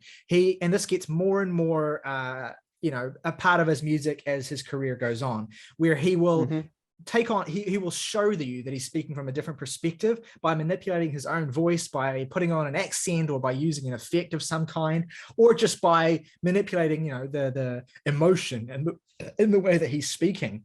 And what's beautiful about it is that he never really telegraphs that to like an overly obvious extent. You just kind of pick up on it through context and through like paying attention to what he's saying and what he's doing and how he sounds.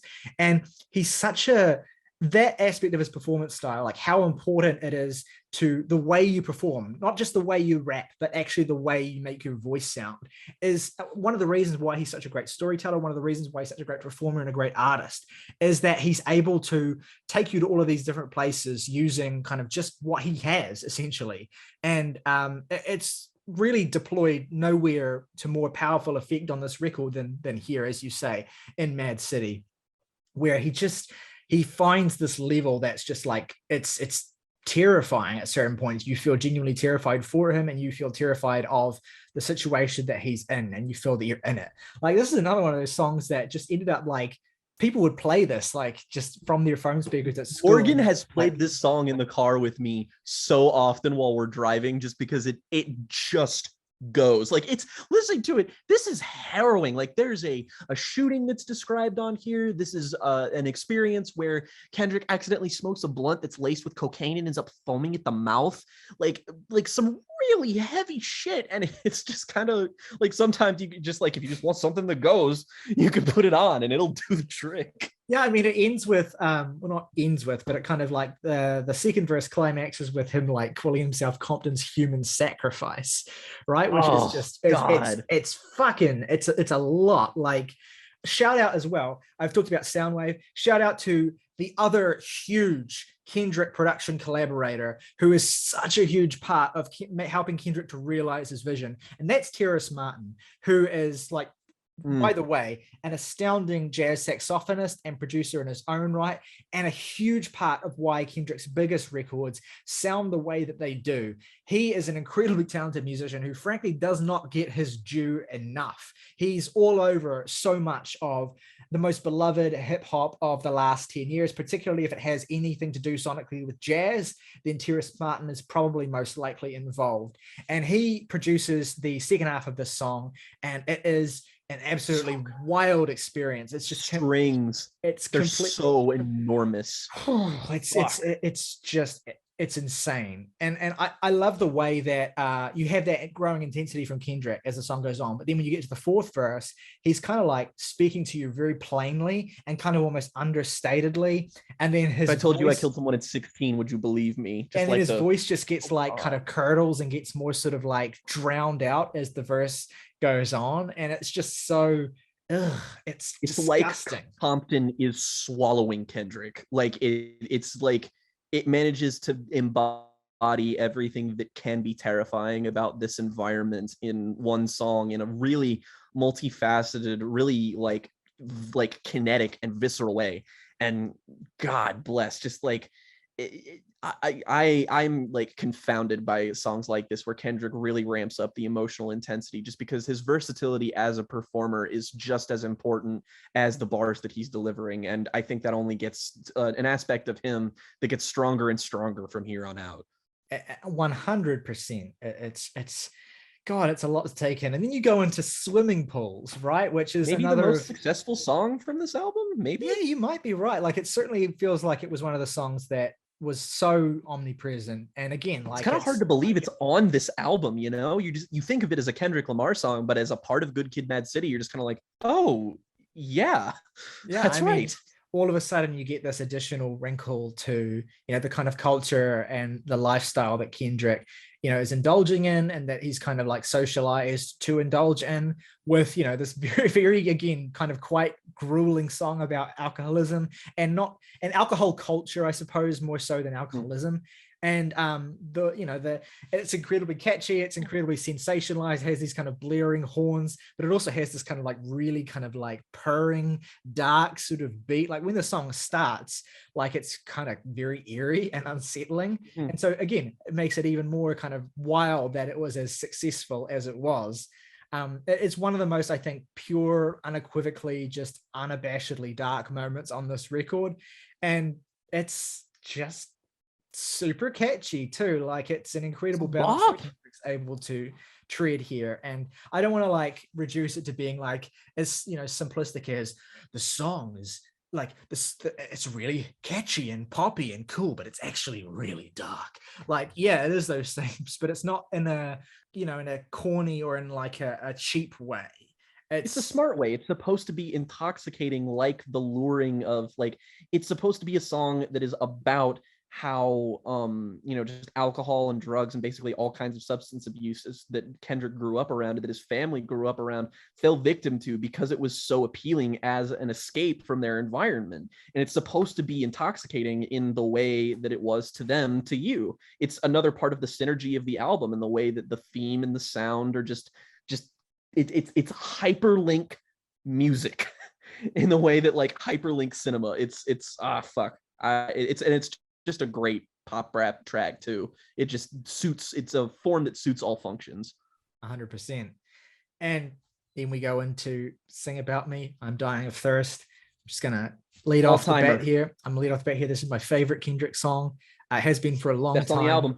It probably will always be my favorite Kendrick song, although there's, obviously a couple others that are close up there. But this one, like, I could listen to this forever.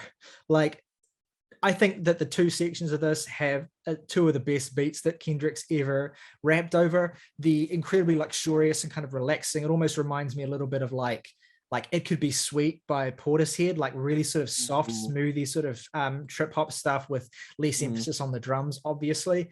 And obviously the storytelling here, again, I'm going to start repeating myself. I don't want to do that too much.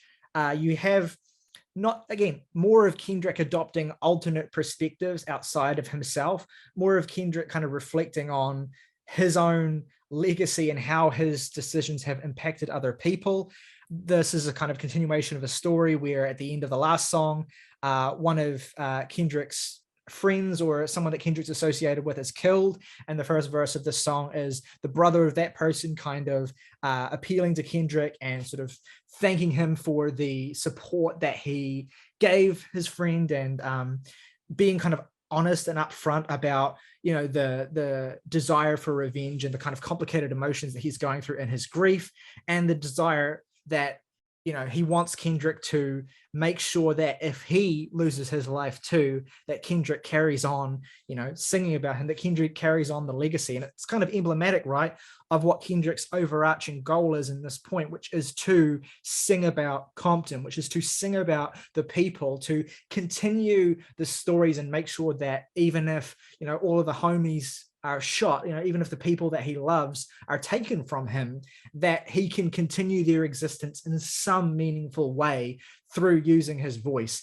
And honestly, that sentiment is so fucking powerful. The way he expresses that here, and the way he expresses that through getting inside the heads of these particular people who aren't him, but who are relying on him, who are connected to him, or who are affected by him in some way. Like the second verse is from the perspective of the sister of the character Keisha, from Keisha's song off of Section 80. And this is actually a verse where this person is actually quite critical of Kendrick and feels that he has simplified Keisha's story, or has maybe kind of reduced her to, has kind of used Keisha's story as a sex worker purely for the purpose of kind of trying to dissuade Kendrick's own sister from going down that path. And in a certain sense, this sister figure, Keisha's sister, feels that in doing that and writing about Keisha for that purpose, he's actually reduced her to something less than what she actually was.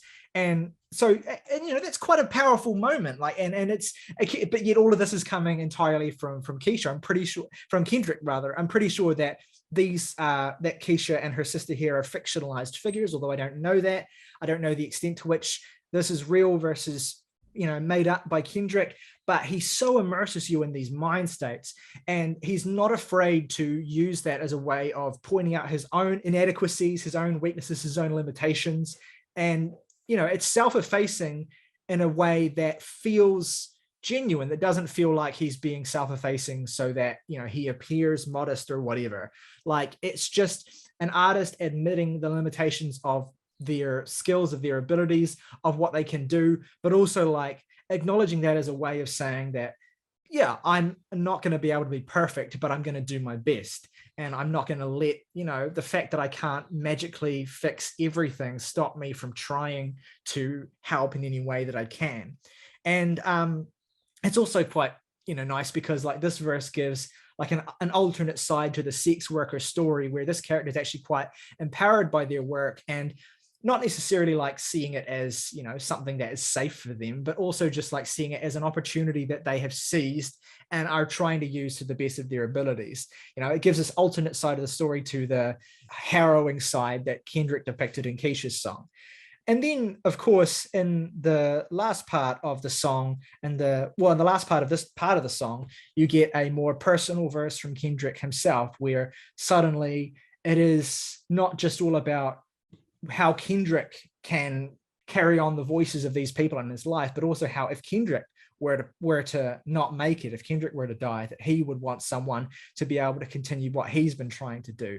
And so there's this idea of legacy that carries through this song all the way, and it's moving and it's difficult and it's tough, and it's like, I've only even talked about the first half of the song, but the second half of this track, Dying of Thirst, continues some of these ideas, continues this kind of sense of trying to figure out where to go, trying to figure out how to find some kind of absolution and some kind of pathway through. There's this very powerful outro at the end of the song, which is actually done by m.A.A.d, where she's kind of like speaking to Kendrick and his friends, and kind of like giving them this reassurance that they need to kind of be baptized, that they need to kind of seek absolution as opposed to violence. And it's a powerful moment in the context of this record. The embrace of religion and Kendrick's relationship with God and Christianity is something that gets only more pronounced, I would say, as his, career and artistic progression goes on. And this is, I think, a fundamental moment in that development. So yeah, this is such a crucial song for Kendrick in so many different ways. And I can't, say enough good things about it. It's 12 minutes and it feels like 2, like it just absolutely flies by. It manages to be both kind of relaxing and soothing, and also kind of like deeply emotional and complicated. And there's just like, you could write a book on this song in and of itself. I think it's just, wow. I love too how the verses by the people who aren't Kendrick are interrupted in different ways. Like the first verse is interrupted by gunshots, which is like really harrowing when you're listening to it. And it's like this relaxing kind of jazz beat, and he's just like delivering it. And then all of a sudden you just hear pow, pow, and then silence. And then it's like, oh my God. And then when she does the next verse, it's like you just sort of hear her slowly fade out, and then her voice just kind of disappears. Yeah, that part's fucked. And then Kendrick comes on, and it's just like the whole "Sing About Me." It's like, the metaphor for the continuing legacy. It's just like revealing that it isn't just characters that he's talking about, but himself also, who shares the sentiments with all of these. It's like the connecting of the meta text and text here is just, it's a flawlessly done exercise. And you have to be a damn good storyteller to be able to pull this off, like in a way that makes sense, in a way that is easily communicated, and just like, it's such an ambitious undertaking, and yet it is so simple in its execution. I completely agree. This is the best song on the album for me. It's one of my favorite Kendrick songs. It's just a staggering beginning to the final leg of the record. 100%. And then it transitions again flawlessly. You have this continual sense of the narrative continuing with real, which is kind of like the uplifting side of a story, the idea of embracing actualization, exactly, like finding who you are through this kind of tumultuous adolescence, and figuring out your identity and figuring out who you want to be, and also figuring out how you're going to do all of these aspirations and things you want to do to continue the legacy of the people that you've had to leave behind, or the people who've passed, or the people who are still with you but rely on you to some extent to to have a voice for them. And he has, of course, this quite crucial line here: what has love got to do with it when you don't love yourself? That idea that you can't do anything until to some extent you embrace who you are and you learn to love and appreciate who you are. Otherwise you're going to be powerless.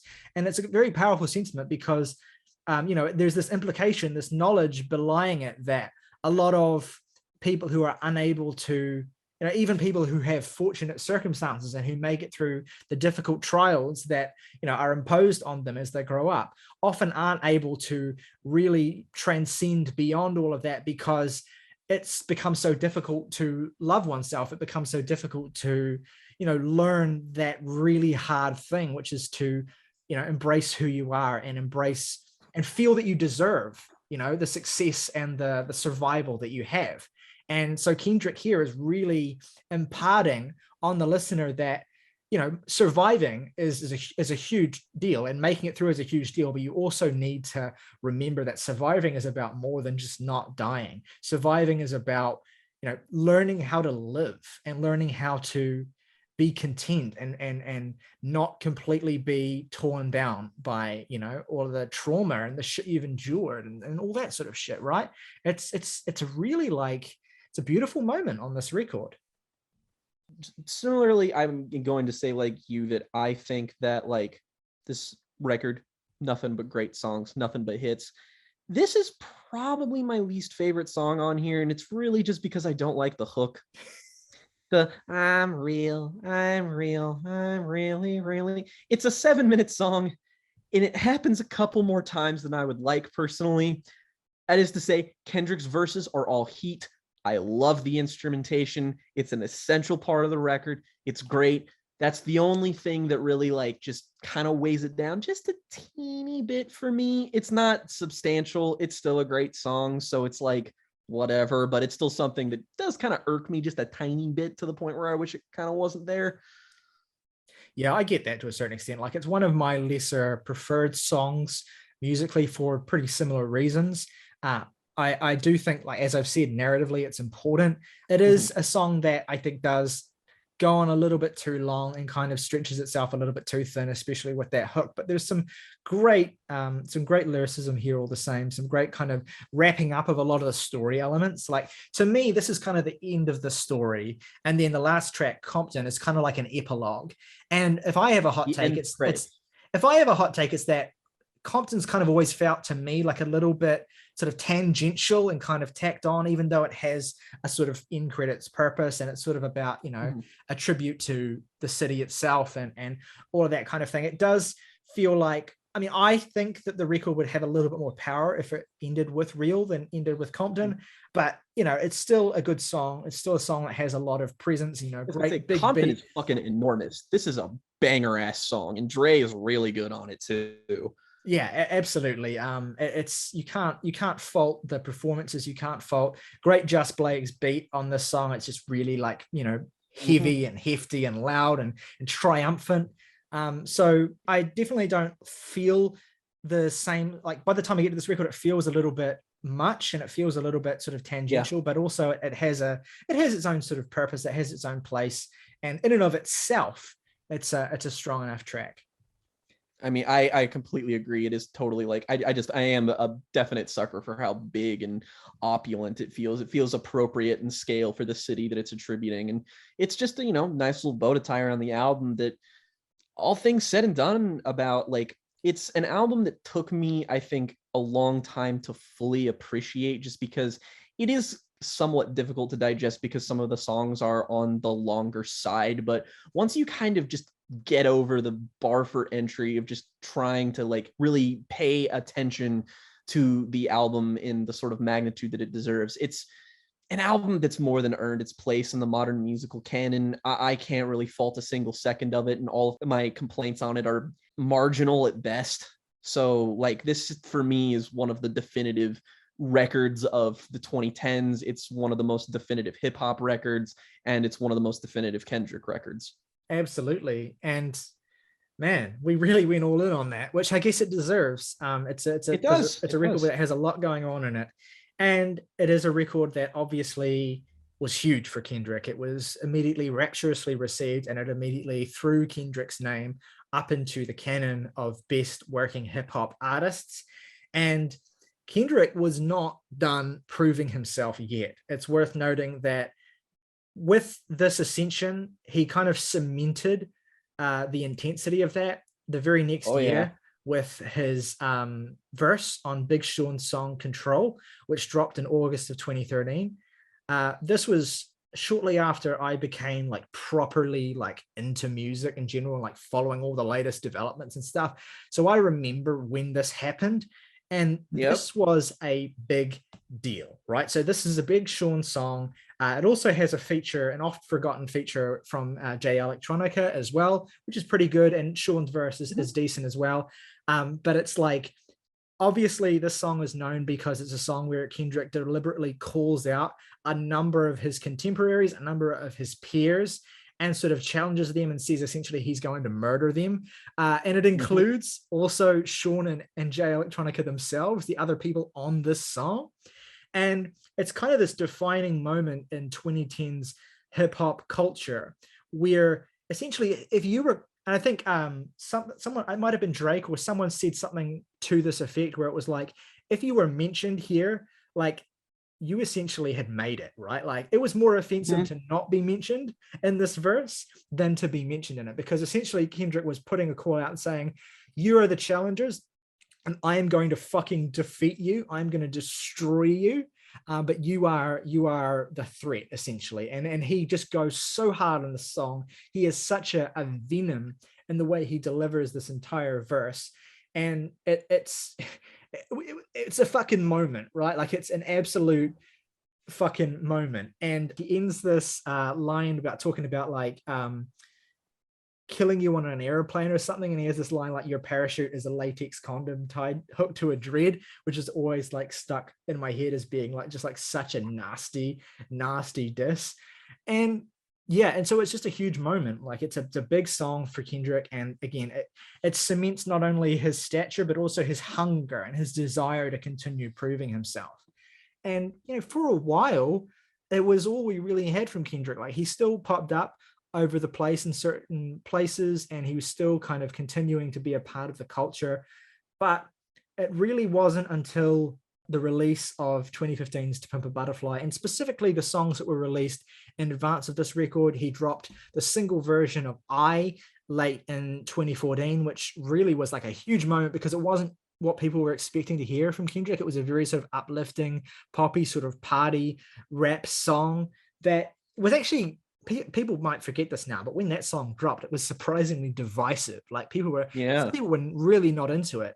But in January of, I think it was late January of 2015, Kendrick released The Blacker the Berry, which is one of, I think probably the biggest sort of contender for my favorite Kendrick song that isn't Sing About Me. Because to me, this is just so representative of everything that Kendrick is all about. Not only like his aspirations and his goals and the kind of person and figure he sees himself as, but also his insecurity to a certain extent, also his hyper awareness of how now more than ever, every decision he makes matters, everything he says matters, and his perception of himself as a hypocrite. And this song was... I'm the biggest hypocrite of 2015. Once I finish this witness, you convey just what I mean. The structure of the song is genius, right? Like it's heavy, it's loud. Kendrick kind of tells you that he's a hypocrite, but he doesn't really tell you why he's a hypocrite. He has these really acerbic, violent sort of absolutely no holds barred verses that target a lot of his perception in mainstream media as well. Like he outright calls out certain media figures and politicians and people who want him dead. And he essentially like really fucking goes for the throat there, and then uses his storytelling acumen to deliver this devastating blow where at the very end of the song he reveals that the hypocrisy is in why he feels a sense of tragedy when Black people die, despite the fact that he himself has killed and he himself has taken from his community. And it's such a devastating moment. I remember when that shit hit. I remember the fucking day that shit hit, and it was hard. It was like, and of course, such a juxtaposition from right? Like such a polar opposite. So we didn't know what very intentional on his part. We didn't know what the fuck we were getting. And another aspect of this album rollout that people forget is that To Pimp a Butterfly was surprise released. Like it did not have a conventional rollout. There was just one day where we woke up and this album existed. And I remember it so vividly. I woke up and like it was a school day for me, and like it was a huge deal because like everyone was listening to this shit, and I was like, okay, I can't not listen to this shit. I had like I can't remember what day of the week it was. It might have been a Monday maybe, but I had like a maths class, like first thing in the morning. And like I was just listening to this on my earbuds like through the entire class. Like I was not even trying to pay attention. Thankfully, we had a pretty lax teacher then, and so I was able to get away with that kind of thing. But I was just listening to this constantly, like all day at school. I was just like absorbing this incredible thing and just trying to make heads or fucking tails of it, because it's such a, like, it is a left turn for Kendrick, right? Like it is this big like shift for him. Like you've gone from pure kind of like, you know, heavy boom bap sort of pop rap that's very sort of early 2010s to this embrace of jazz and jazz sounds, and you know, a richer aesthetic of history in terms of Black music informing the aesthetic and the detail of this record and everything that it's wrapped up in. And so it's a record that you could listen to this 50 times and still barely have scratched the surface of the density of what Kendrick is talking about here, of the references Kendrick is utilizing. One aspect of Kendrick's identity as an artist that we haven't mentioned yet, that we really should have mentioned early on, is the profound influence of Tupac on Kendrick. Oh yeah. So when I think there's like in the, I don't know if it was in a press release or in an interview when he put out Section 80, like he described this record as being like, he made this because Tupac came to him in a dream and said he had to do this. Like he had like a lot of his, you know, confidence in himself and vision for becoming one of the biggest names in hip hop was because he felt that Tupac had chosen him as a successor, essentially. Like Tupac is viewed as this kind of God figure. And there are, you know, lyrics about religion and about God and about Tupac where essentially he is revered and regarded in this way. And that carries through a lot of the music we've already talked about. There's references to Tupac across both of the records we've just talked about. But here, of course, is where it becomes more streamlined and direct and more a part of the thesis of this record, which is the idea of legacy. Now that Kendrick has made it big with Good Kid, M.A.A.d City, he is reflecting on how that has shaped him, how that has changed who he is, how that has changed his relationship with the place where he came from and the people that he came from. There are moments on this record where you get songs from the perspective of God, what's the song from where he like essentially raps from the perspective of one of his homies that he brings into an awards show, and like I think it might be, is it Hood Politics or Yeah, I think so. It's one of those songs later in the record where he actually like sort of like raps from the perspective of a person who feels alienated by and disillusioned from this Kendrick who has now found all this fame and success. You have elaborate raps and storytelling devices where Kendrick utilizes things such as sex and power as a way of kind of like metaphors for the record industry and metaphors for success in politics as well. Weasley's Theory and For Free, the first two songs in this record, are kind of big encapsulations of that. I think it would be a kind of a fool's endeavor to try and go through this track by track like we did with Good Kid, M.A.A.d City, just because we'd be here for 2 hours. But there are overarching themes I think we can touch on with reference to certain songs. And I'm sure, Jake, you have certain picks that you feel are important to shout out and that represent a lot of what Kendrick's trying to do on this record. And maybe you'd like to speak on some of the biggest moments for you. It's so difficult to even know where to start with something like this, because this is like an album that is so, I mean, it's obviously it's a beloved album. This is like everyone's go-to pick for the best album of the 2010s. It's the quintessential Kendrick Lamar album. It's the quintessential hip hop album. This is, you know, GOAT, top 5, top 3, discoursed into oblivion. So it is genuinely difficult for me to go, oh yeah, I'll just start here. But I will say that I want to cast all that aside, because while it is important is that you can get it elsewhere, you have many people who were there when this dropped talk about it in the way that you would be, that they're better equipped to talk about. So I think we will talk about this in the way that we're equipped to talk about it. But for my context with To Pimp a Butterfly here, which, I mean, again, I own it, might clue you into how I feel about it. I am also a music nerd who is, you know, in his 20s now. So me liking the defining era album of the 2010s is not exactly going to be a hot take or anything, or even to say that it's my favorite. Like, oh boy, who fucking guessed, right? Like, oh, To Pimp a Butterfly is your favorite Kendrick album? You're fucking special. That said, there are very few albums that I would definitively, like, with 100, with my whole chest, say changed my life. To Pimp a Butterfly is one of them.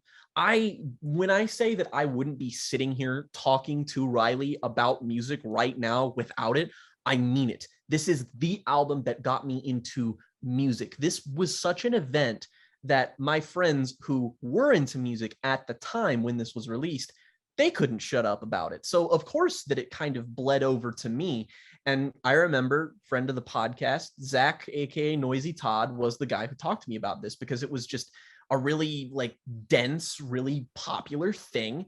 And I just remember him talking to me about it in class one day and talking about how like the spoken word bits at the end of certain songs being reincorporated and recontextualized in other songs and all of this shit that I was just like, I at this point did not listen to full complete albums. And he was telling me all of these things that artists using the album as an art form that I wasn't even fucking aware existed. And so naturally I was like, I mean, I guess I got to listen to this now. So me, in my stupidity, I go and I rip the tracks from YouTube, and I don't know how to organize them. I just put them in iTunes and I add the album art. I didn't even listen to this originally in sequential order. It was in alphabetical order because I didn't know how to number them. But regardless, I still listened to this in its entirety. And what I heard, I mean, I won't even say I completely fully fell in love with it because a lot of it I just had no fucking context for. Imagine listening to something like For Free without any knowledge of jazz or soul or spoken word pieces or anything. So really a lot of the appeal of this album was that it was this beguiling 80-minute, 16-track opus that was just so untouchable. It felt like, you know, you were just trying to mine from it every single time you put it on. But once I began to consume albums a bit more seriously, and I had heard all the tracks on here, and I, you know, had fully considered this to be an album that I liked, I finally sort of got the urge to really unpack it as a work in and of itself, as a record. So I, you know, got the actual high quality version of the record in the right fucking order and listened to it. And it has retained every single bit of its appeal for me over the years. Every time I listen to this thing, I'm taken straight back to that moment when I didn't know shit about shit, and I'm listening to this thing that sounds just fucking otherworldly. The production on To Pimp a Butterfly is just fucking astonishing from the first second it starts and you hear that sampled song, which is also featured in the film Moonlight, if you didn't know about that. But I kind of view these two cultural things as being connected by the song that's sampled at the very beginning here, which is a title of a song that I can't actually say. But just as an experience, I would say that this is the 2010s answer to Pink Floyd's The Wall, in that they reckon with very similar ideas in very similar ways, very theatrical, very narrative ways, very kind of heady existential ways, and they harken back to a sort of history of their own genre in a way that feels kind of nostalgic. You kind of mentioned it already that this is a sonic left turn, the influence of soul, of funk, of Parliament Funkadelic, of the Isley Brothers, of all the influence of them, and they're also on the record itself. Fucking George Clinton is on here, and let's not forget that we have people who are bringing back that sound who are Kendrick's contemporaries on here. We've got Flying Lotus doing some of the production work. We've got Thundercat on bass on multiple songs here, which, God, can Thundercat just do the bass on every song ever? I would really appreciate it. Tonality and the way he plays on Wesley's Theory is like, it literally melts your brain into goo. Like, it's just... We can't talk about this in order, I agree, but we gotta touch on Wesley's Theory. Oh, no. fucking song, man. This, from the beginning, you get that little sample, the song, but then just the sort of squelching psychedelic beat on here is just it's out of this world. It's so fucking good. And instantly you just get Kendrick, who sounds like a fucking alien all across this record. Like, if you thought he changed it up on Good Kid, M.A.A.d City, on a bar by bar basis on here, he sounds schizophrenic. He sounds like he is embodying several people on every single line of this. And he's talking about the first line of it is so, like, you know, it's using that sex as a metaphor for the record industry here. And the way it opens up is so, like, crass. I mean, it's very Parliament Funkadelic in that respect too, not in just how it sounds, but in just the attitude and the lyricism coming off here. And it's just late nights thinking of you, but I just want to fuck. Toss and turn, lesson learned. You was my first girlfriend. It's so, like, weird, and you just don't know what to think of it at first. And then you just kind of secede to the fact that it just goes.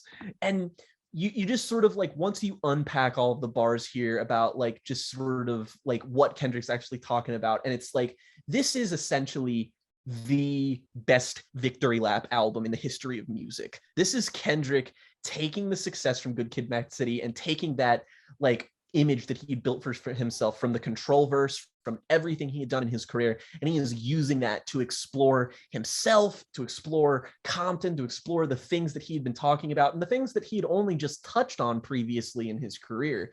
And he's talking here about, you know, he's talking about getting signed and giving guns out to the kids in Compton. It's just like all of this, like, wish fulfillment here, and you get those little voices in the back of the ground that are just like, we should never give, fellas, money, go back home, money, go back home. That's actually George Clinton and Thundercat doing that, which is really funny. What I want to just shout out about the song is, like, it outlines this kind of whole thesis for the record, which is, honestly, to say it has one thesis it feels like it's very much oversimplifying it, because it's about Kendrick, but it's also about, you know, the Black experience. It's about institutional racism, and, like, specifically you have these two verses here. One is the kind of, like, you know, nascent, sort of like fresh-faced, you know, idealistic Kendrick, kind of with a dream about, you know, being a huge star. And then, of course, you have had a dream. You have the second verse, which is actually from the perspective of, like, white America and, like, white American institutions who are, like, boxing him into a certain way, who are, like, you know, trying to craft a particular, you know, vision for him and how he can exist in, and sort of impose limitations on what he can do and the reach he can have. And that relationship and that dichotomy is something that carries throughout the rest of the record, and the overarching influence of these white power structures and how they craft and sort of direct a lot of the Black journey to freedom and to agency, and all of that. So the relationship there is, like, it's set up for you here, and it manifests in so many different ways throughout this record in terms of the record industry as another way of facilitating white power is just engineering Kendrick as an element of that institution. Yes, absolutely. And you get, of course, on For Free, where he kind of talks a little bit more about how, you know, he's commodified and how he's sort of cheapened, and how he, you know, artists are taught that they can't really define their own value as much, or that they have that kind of idea internalized. And he expresses this in just the most hilarious way possible with this sort of elaborate skit, essentially. And even this song even has its own music video, which I think is so funny. It's so good. And it's like, he just goes, he's pressed against the screen door in the music video doing the rap. It's so fucking good. Yeah. I have the fucking you motherfucker, don't call me. His flow on this, though, like his flow and his tone are just absolutely unreal. Like, he hits this, you know, words per minute thing. Free. Yeah. Matter of fact, I need interest. Matter of fact, denying interest. Matter of fact, see our friendship based on business. Pension, more pension. Your pension, my percent. It's been relentless. Fuck forgiveness. Fuck your feelings. Fuck your sauce. It's all distortion. If your clock is more abortion, more the boss got the portion. My check with less endorsement every dawn. Disgusted. Dude. Oh God, I can't even. I'm reading it. I mean it when I say this. Like, is this the best interlude track of all time, because I'm genuinely convinced that it is. I don't enjoy a single interlude track more than I enjoy this one. Well, It's so fucking good. I mean, yeah, it's only an interlude because it has it in the title. Like, it's got so much going on in it that it really, like, it's not just One of my padding favorite between. lyrics is the air conditioned vents. Hell fucking no. That shit's so good. Oh man. And it just has this like really like potent punch in the face with, "Oh, America, you bad bitch. I picked cotton and made you rich. Now I'm a dick ain't free." And it's just kind of and like the fucking just, the way it's just becomes like Ornette Coleman's "The Shape of Jazz to Come" in the final third of it, where yes. Kendrick is just like, more divorce and force and force. You're just like, you just don't know what's happening the first time you hear it, and it like feels life altering, and it just and the way it just flawlessly feeds into King Kunta, which is probably the first Kendrick Lamar song I ever heard, which is, I mean, the banger to end all bangers, the best Eminem song that Eminem never made. I got a bone to pick. I don't want your monkey mouth motherfucker sitting in my throne again. Look, this is I'm mad, he mad. When this album came out, and like, so Good Kid, Mad City came out when I was 15, and it very much defined like that period of my adolescence. And then To Pimp a Butterfly came out just before I turned 18. And so it was very much like, it was like my senior year of high school, and like very much a huge part of that year, like musically, was listening to this album with my friends, but particularly King Kunta. This was the first year that I had like my own car. And so like I was like the first of my friends to have, like, because I was the oldest of my friends, so I was the first to have a car, and I was the first to have like a restricted license, which is like a provisional license where you can like drive around on your own. And even though when you have a restricted license in New Zealand, you're not supposed to drive with passengers unless they have a full license. When you're fucking 17, people do it anyway. You don't give a shit. No. You pick your friends up and you go driving around, and you drive to school and all that sort of shit. And so many times we would be in my car bumping this shit. And me and my friend Zanisha, who also loved the song just as much as we did, like memorized all of the lyrics. And we would just be like bopping with like just with the whitest people in the world, right? But we're bopping down the fucking street, and we're like literally reciting this verse like word for word, like the verse is word for word, and the chorus is, we have everything memorized, and we're just shouting this shit. And it's one of my favorite memories of being a teenager, is listening to this song in the car in particular, like bumping this shit, pretending that we're like hot shit, and just like, you know, absolutely no knowledge or real appreciation for half of the nuance and the detail of what the song's actually about, and the sort of things that Kendrick is talking about. Like it's just a fucking vibe, man. It's just like a complete whole experience. And he's so verbose on it, and he's so like abstract and like, but also just so like Damn, the power that be. I remember when I'm walking down the street so many times, just like walking up to my friends Anisha at school, and we would just yell at each other, "Life ain't shit but a fat vagina." The way that line is delivered is so, like, the way he just puts in the "Annie, are you okay? Say Annie, are you okay?" Oh god, this song is I love that, even divorced from the fact that we had entirely different, we were on different continents. I have this set of memories with Zach and Morgan. I remember Morgan getting into the front seat of Zach's car and being like, put on King Kunta. And we just put it on, and I was just listening to it, and I was like, God, I'm adamant that the phrase "this bumps in the whip" was invented for King Kunta. Like the fucking silly ass cartoon sound effects, like doing it sounds at the very beginning of this, they're so Marshall Mathers era Eminem, but Kendrick is coming on here with flows that are just so effortlessly smooth. And he's talking about like the way it just becomes like this brag rap song, but then turns into the way that like important men in history have been polluted by power, and then it's been taken from them. He talks about Richard Pryor, he talks about Bill Clinton, talks about the idea of the yams and how that's actually just sort of a metaphor for, you know, the fame and the power and like love and adoration from the people, and how it can either make and break you, and the fragility of that. And how do you fit all of this into something that just whips so hard? And the fucking "by the time you hear the next pop, the funk, Funk shall be within you. And then you hear it, and then the funk is fucking within you, man. I believe. I believe. We want the funk. And then you get right after that, you get. I remember you was conflicted, misusing your influence. Sometimes I felt the same. Yeah, and of course that is a recurring framework where it's not just you get fragments of this poem, but each time it appears, you get a little bit more of it. So it's like you're getting it sort of drip fed to you until eventually you get the entire thing at the end of the record. And it's such a fantastic sort of framing device, because not only is it kind of like this poem sort of encapsulating a lot of the themes of the rest of the album, songs we're talking about, but it's also giving it a kind of like forward momentum in terms of like every time that pops up, you know, it raises certain questions and you're getting new information and you're motivated to continue listening to kind of get the answers once you realize this is a recurring thing and try to figure out and how it fits into everything. So it's genius in that respect. And like, God, there's just so many great songs on here for so many different reasons. Like, institutionalized, starting off with that, like the fucking like woozy kind of smooth, silky, psychedelic vibe, and then just if I was the president, I'd pay my mama's rent, and then it does the beat switch later on, and it's just the zoom, zoom, zoom, zoom, zoom.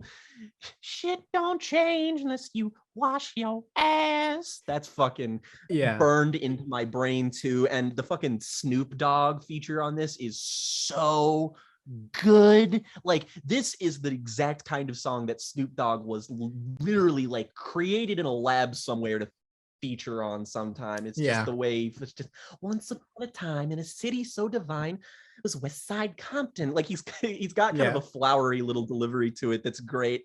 One of my favorite, like, this is like my favorite maybe Kendrick deep cut, but These Walls.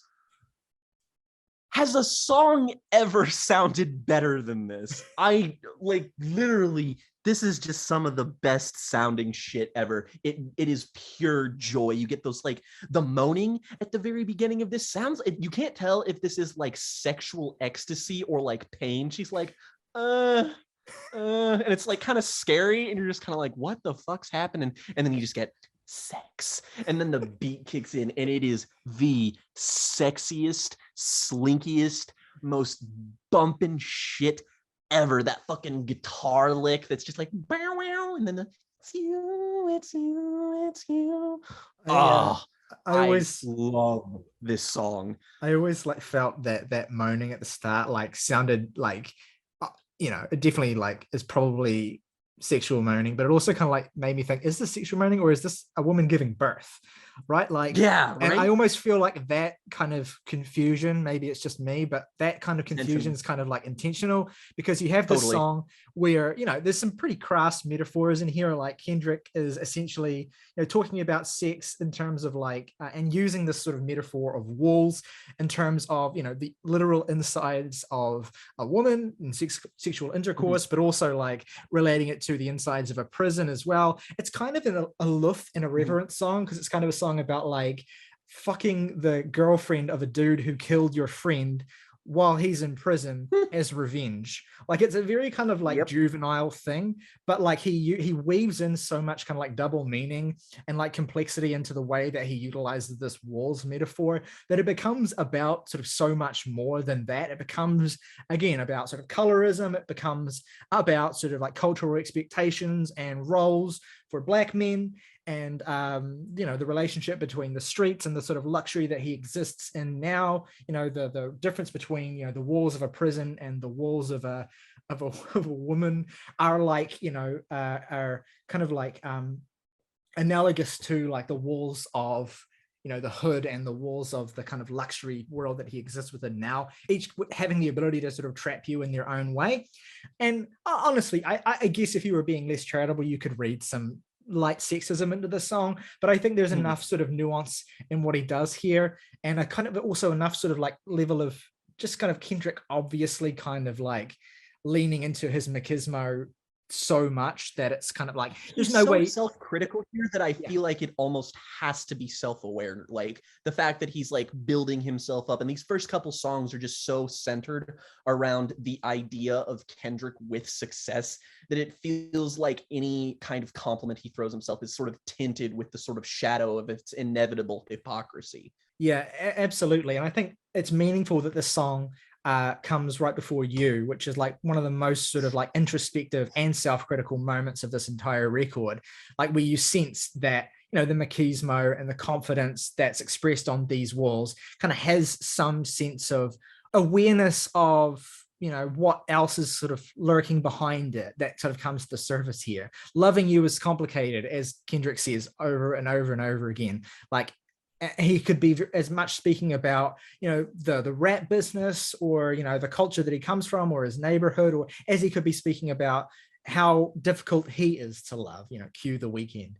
And it's very much, you know, it's a powerful moment. It's a powerful hook. You have again, like with Sing About Me, you have Kendrick being self-critical through his own voice, but also through the voice and perspectives of others who he's affected with his decisions. It's a very, like, you know, it's a difficult song to listen to at certain points. There's this moment where this, in the second half of the song, it sort of switches up a bit, and you have like Kendrick sounding like audibly drunk and rapping through tears. Hear the bottle that he's drinking from, and he's like this is the like performance of him like being like on m.A.A.d City, on Good Kid, m.A.A.d City, when he was just like, his voice was cracking when he was talking like Compton's human sacrifice.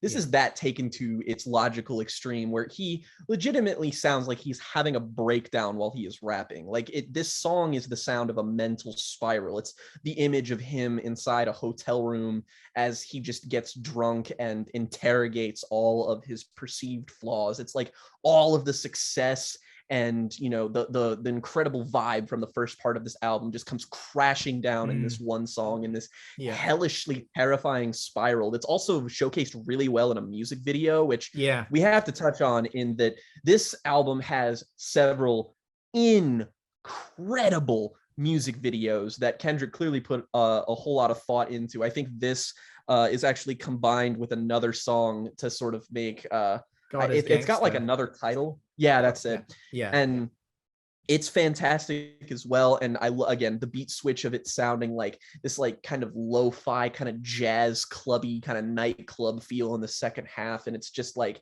the way he's just like, you can hear his lips kind of smacking around as he drinks from the bottle, and he's just blaming himself over and over again. And it's really like, it's borderline uncomfortable to listen to, which is funny considering it goes right into another song with a great music video. And Cards on the Table, my favorite Kendrick Lamar song. Fair enough. Which is, all right. I mean, and look, this is not an unpopular pick. I mean, this is a song that fucking everybody loves. All right. But my God, this is just like the best fucking hip hop song ever.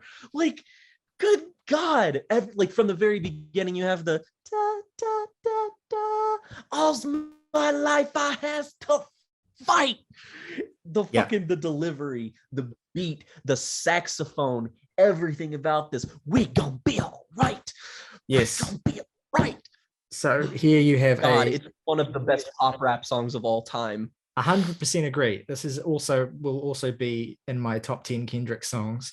You have a co-production between Soundwave and Pharrell. Pharrell figures very heavily into this. He sings the hook, and those kind of vocal loops are unmistakably Pharrell. And this song has an iconic music video, and this song really is kind of like emblematic of the entire record. It's kind of the most culturally persevering song on this album. It ended up being a kind of mantra and a kind of refrain for the Black Lives Matter movement in the 2015 summer of protests. In this particular year, this song kind of became emblematic. It became a refrain for people in those protests, and it became representative of resilience and perseverance in the face of, you know, basically constant murder of Black people by the police. Kendrick performed this song at the BET Awards on top of a police car, and that was, you know, obviously inflamed people on the right and all that sort of thing. But it's a song that's so like it's a song that's so like adamantly kind of just convicted in its absolute clarity of thought, but also like not really a song that's about, you know, negativity or anything like that. Like it's a song about like how all of that shit that, you know, gets, you know, Black people in America down is, you know, important to kind of rail against, but also you need to have a rallying cry that represents, you know, your Black power, that represents your, you know, ability to overcome and rise up and not be, you know, beaten down, which is of course what, you know, white America wants you to be, is beaten down. So yeah, this is like in many ways the definitive song of this record. Like it is the song that encapsulates, probably encapsulates what Kendrick wants his audience to take away most of all from this record, you know, whether it's his Black audience or whether it's his white audience, that, you know, the Black people in America cannot be kept down essentially, and that, you know, no matter what happens, the unification of culture and the unification of power and the unification of identity within, you know, that world is always going to, you know, is always going to overcome. And again, we're absolutely not the most qualified people to comment on this, but it's so clear from what Kendrick is doing here, and it's so reflected in the effect that the song has had, the cultural impact that the song has had. Like it may well be the song that Kendrick is remembered for the most. And there's just an elegant simplicity to it that is definitely in contrast to a lot of the rest of the record, but you know, is so fundamental to its impact and its effect and its meaningful. It comes right at the center of this record as well. It's kind of a centerpiece for the entire album. It's bursting with so much joy and love and character, and it's Kendrick on full, just like he's displaying everything that makes him a great technical rapper, everything that makes him a great, like, you know, behind the scenes too, just because of how immaculate this thing sounds. It's just top to bottom, it is the song that radiates the most creative and sort of, I think just the most sense of like liberated happiness, just the sort of like, you can dissolve people as individuals, but you will never dissolve us. And it's like, for as right as you are, is that we are not the people who should be, you know, commenting or know our shit when it comes to all of this stuff, because, you know, we're two white boys who, you know, are really divorced from this, no matter how close anything like that may orbit us. It's still the appeal of it and the joy and the love of it is just so universal that it's sometimes that shit just doesn't matter. Is that I mean, it matters to the people that it should, but it also is so blanketly and obviously something that is the product of a musical mind that is working in creative synergy with another group of musical minds that they have sort of assembled together to deliver this grand, sweeping, heavier than any one person could possibly carry sentiment that's just it's beautiful, it's joyful, it's a banger, it's exactly what you want out of music like this. And I it's just like, it's just, this is To Pimp a Butterfly as an album in one song for me, because it's a song that's constantly like, there's not a moment of this that doesn't sound overwhelmingly invigorating and fun and exciting, but lyrically it's Kendrick constantly acknowledging all the things that he stumbled over and all the things that he struggled with to get him there. It's like, you know, the sort of chorus refrain, my knees might get weak and my gun might blow, but we're still gonna be all right. It's just like it for every reason it is unfortunate that it has retained being as inspirational and relevant of a song as it is. It's still just a timelessly great one. Like I, you know, obviously I yearn for the day where this isn't a relevant song anymore, but that isn't going to make it any less of a fist pumping awesome pop rap song, of which this is far from the only track on this album that it has. I mean, I'm pretty sure you're a huge fan of one of the singles and the way that it's incorporated into the song or on the album, which is the different version of I that's on here. Yeah, 100%. That's a triumphant song. It serves a very different purpose on here than just as a single. What he does with I on here is obviously the song is a self-love song in a lot of ways. It's the sort of similar sort of song as Real off of Good Kid, Mad City. What's beautiful about it though is that it's kind of just about this uncomplicated embrace of self-love, and it's a celebration of self and of perseverance and of all that sort of stuff that we have already talked about. But the way that's used on the album is really interesting because it's presented as a live performance that is interrupted by violence that breaks out, I think, in response to a police shooting or in response to some kind of event that happens. And it's a very deliberate reference to a very famous event that happened in the 60s at a James Brown concert when there was a police shooting there, and then the kind of violence erupted there was a police shooting related tangential to that concert, and violence sort of erupted, and James Brown sort of stopped the concert to speak directly to the crowd of Black people and to kind of acknowledge what happened and to sort of try and encourage them to find unity in that moment and not sort of succumb to the provocation that was being put on them.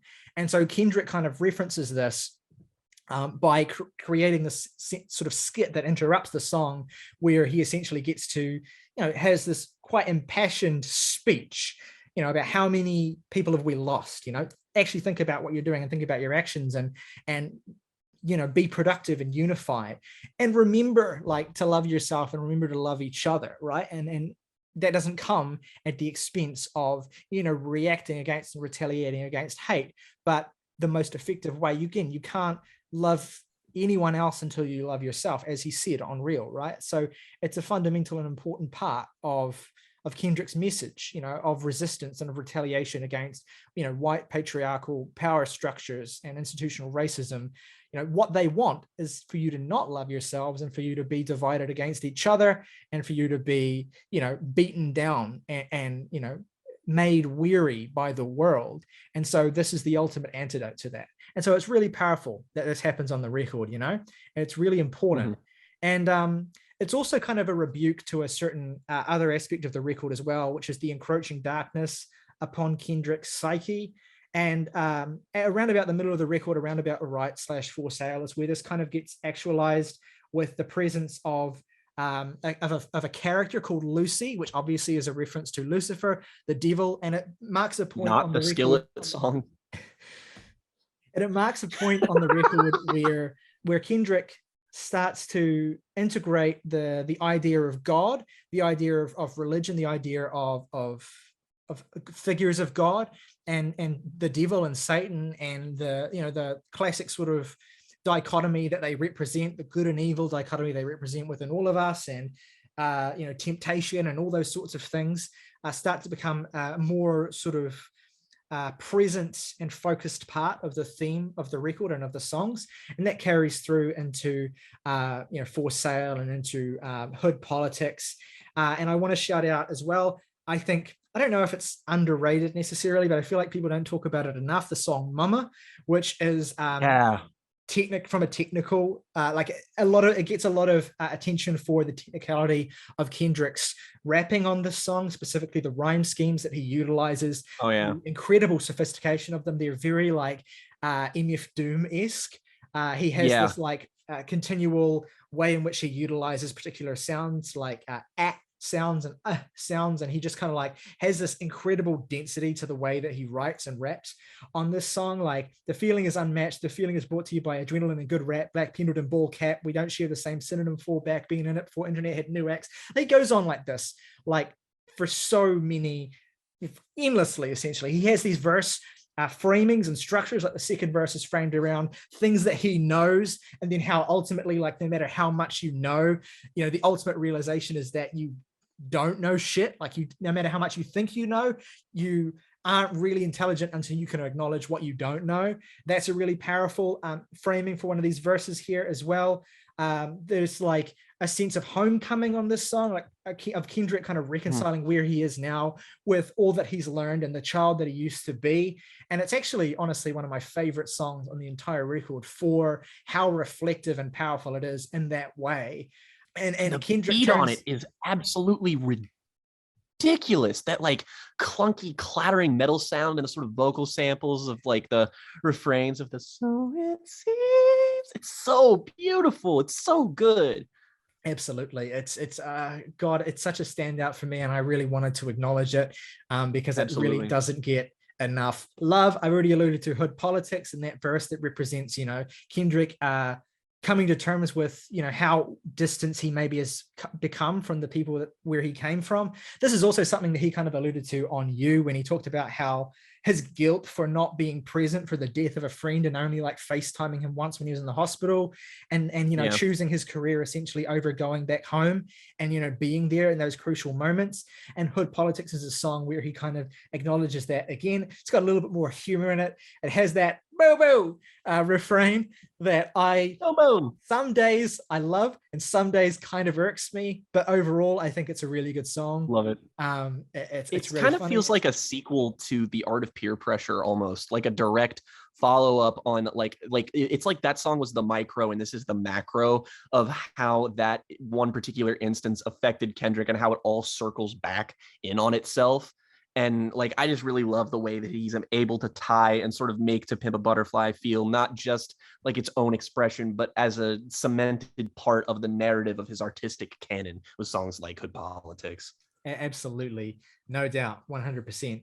And of course, the incorporation of the Lucy theme, the incorporation of the idea of good and evil, and the incorporation of Kendrick's relationship to it, his conscience, his feelings about his righteousness versus his flaws, all of this personal soul-searching journey of Kendrick Lamar comes to a head with How Much a Dollar Cost, which I mean, the fact this isn't my favorite song on the record tells you like something about. It's not even in my top 3, and like, what the fuck?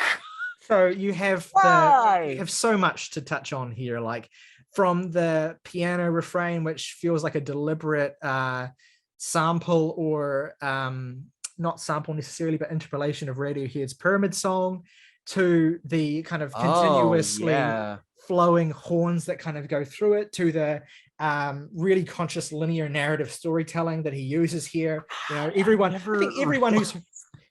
everyone who has heard this album remembers and knows the story of this song. We don't even really need to go through it. It's like a fable in a certain sense. I think it's even a deliberate reference to a biblical story in which God kind of presents himself in the form of a beggar. And it's this idea that, when you claim to be righteous, when you claim to be, adhering to a certain set of principles, are you actually, exercising that universally, or are you just utilizing that to make yourself, feel better or feel a certain way or look a certain way? And it comes back to that idea of being consistent in what you claim to believe and standing up for and having principles as well, which again is super important to Kendrick in terms of wanting to be able to succeed in the world, wanting to be able to affect change. If you're going to do that, if you're going to be a role model, if you're going to, impart wisdom upon people and be an influence and be a positive force, you need to have principles and you need to be consistent in them. And also not just for the sake of change unless you get up and wash your ass.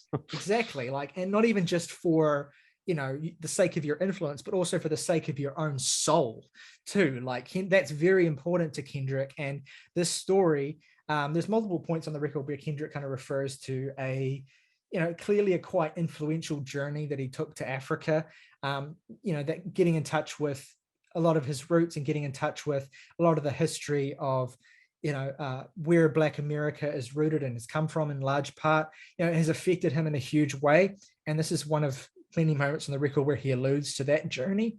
And of course, having the voice of Ronald Eiley on this song as well, it's a gorgeous song. It's a really powerful, potent song. I don't really know what else to add about it other than it's such a like a climactic point on the record, and even then, like it's not even the climax per se. It's just a great example of how great of a storyteller he is. It's just him taking a moment to sort of encapsulate and do like a little, like it's like the album equivalent of a bottle episode of a television show.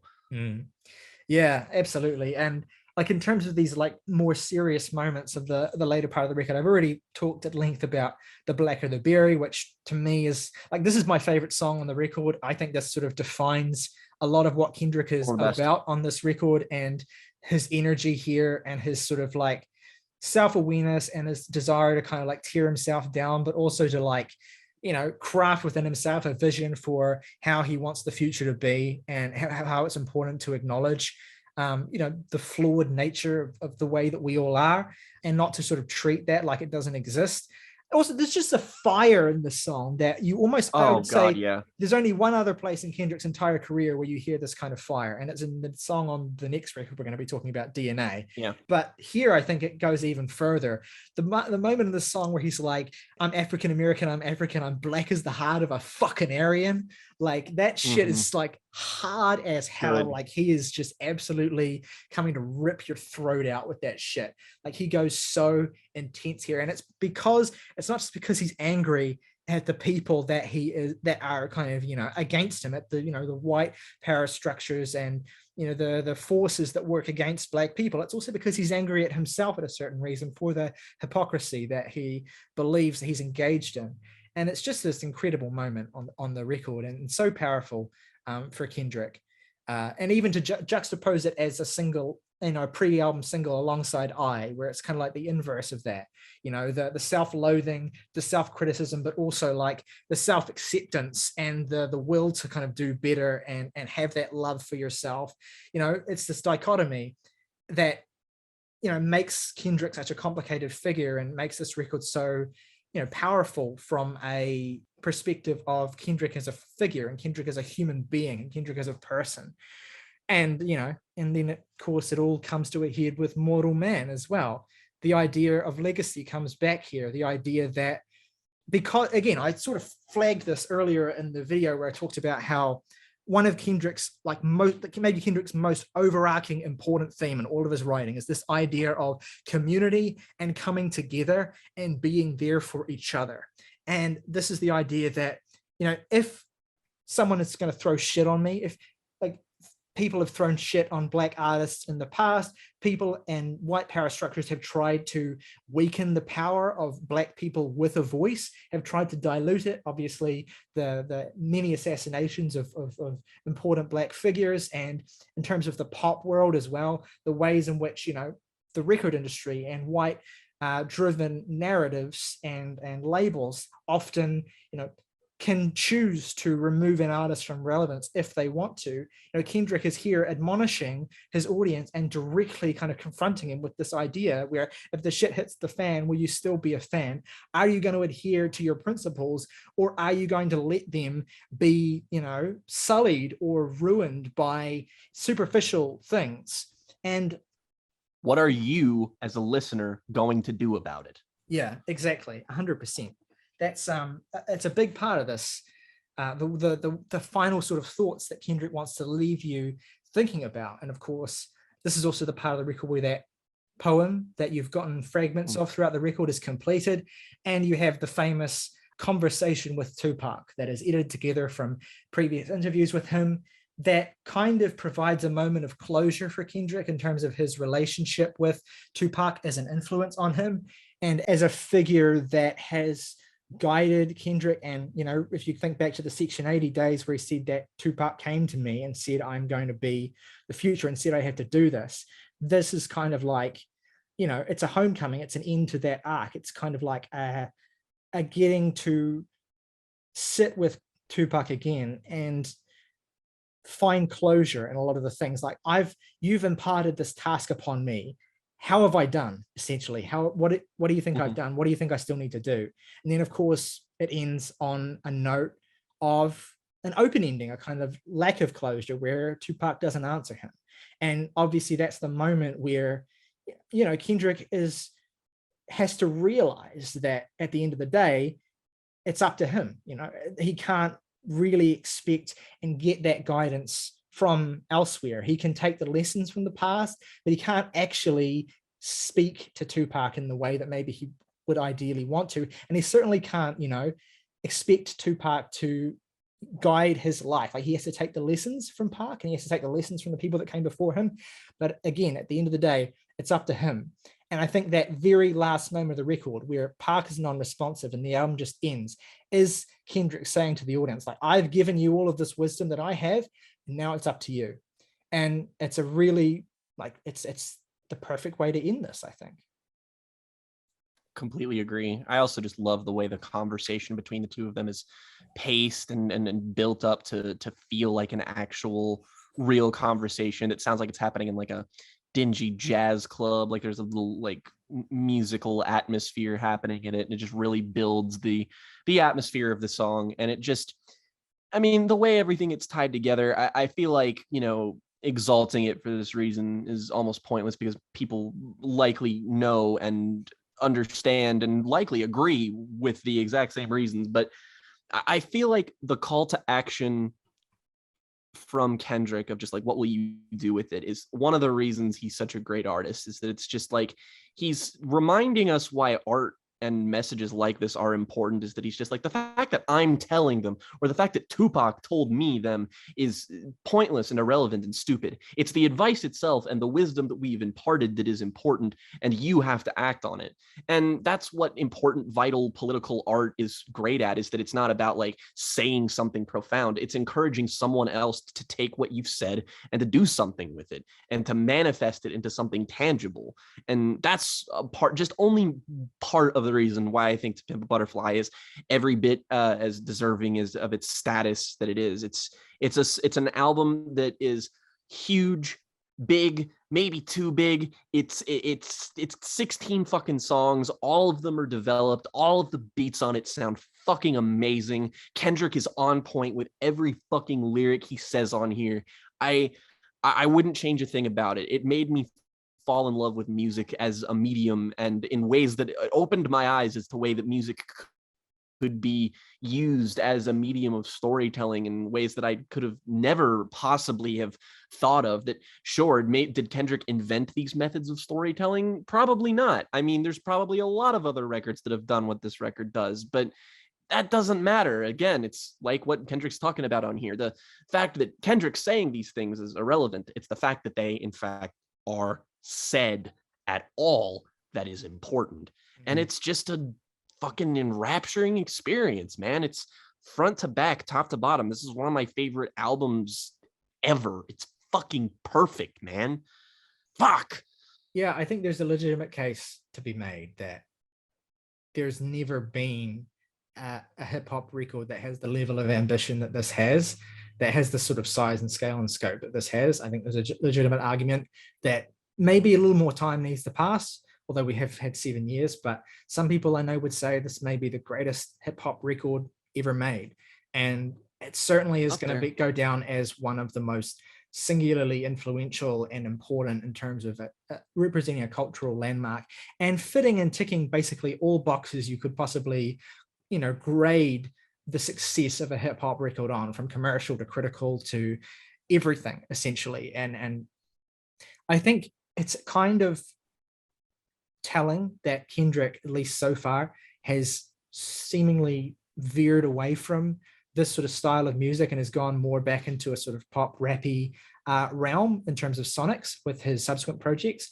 Before we get to that though, an interesting wrinkle in the story of this album is that so Kendrick performed a couple of demos on, I think, Jimmy Fallon of songs that weren't on this album early in 2016.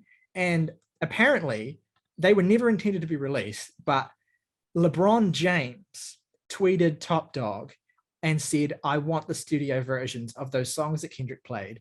And then 1 week later, in March of 2016, we got Untitled, Unmastered. Thank you, LeBron James, I guess. Yeah, goddamn. For this B-Sides collection. I don't think we need to spend too much time on it. I don't have super detailed thoughts on this, but so maybe I'll just throw this one over to you, Jake. What do you think is most notable about this release, and what are some of your favorite parts of it? Well, I think one of the most important things to note about Untitled Unmastered is that it is, in fact, a notable release, is that it's considered, at least even by Kendrick, to be a canonical entry in what is considered his artistic canon. And so viewing it as to pimp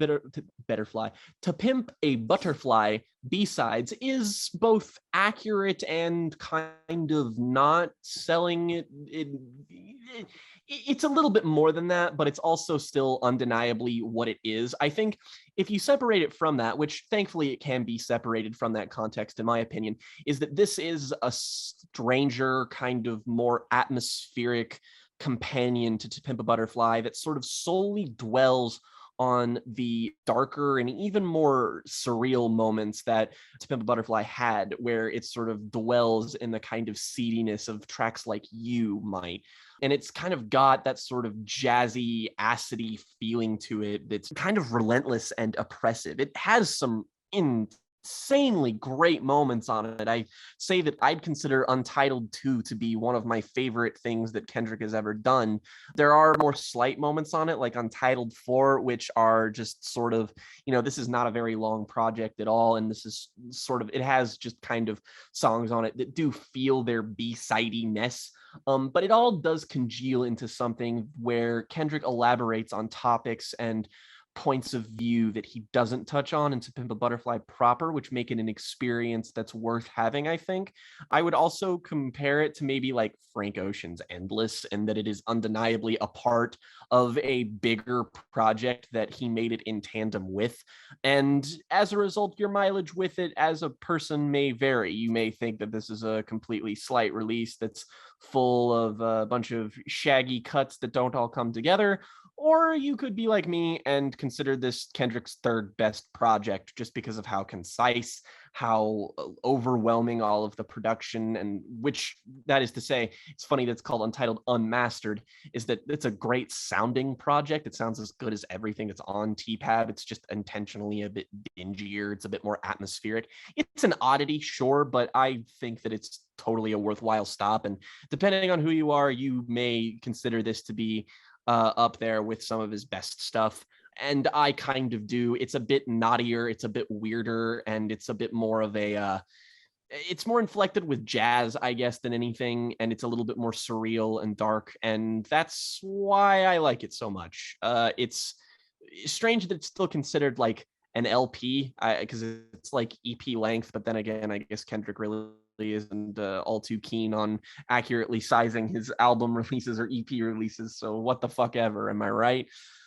But I guess that will feed into us transitioning into the thing that follows that immediately, which is his most recent record, Damn, 2017's Damn. This was the first Kendrick album I was fully present for the rollout of, which a couple of singles for it dropped. Singles like Humble, which had a video that just took over the fucking world. It was absolutely inescapable when it dropped.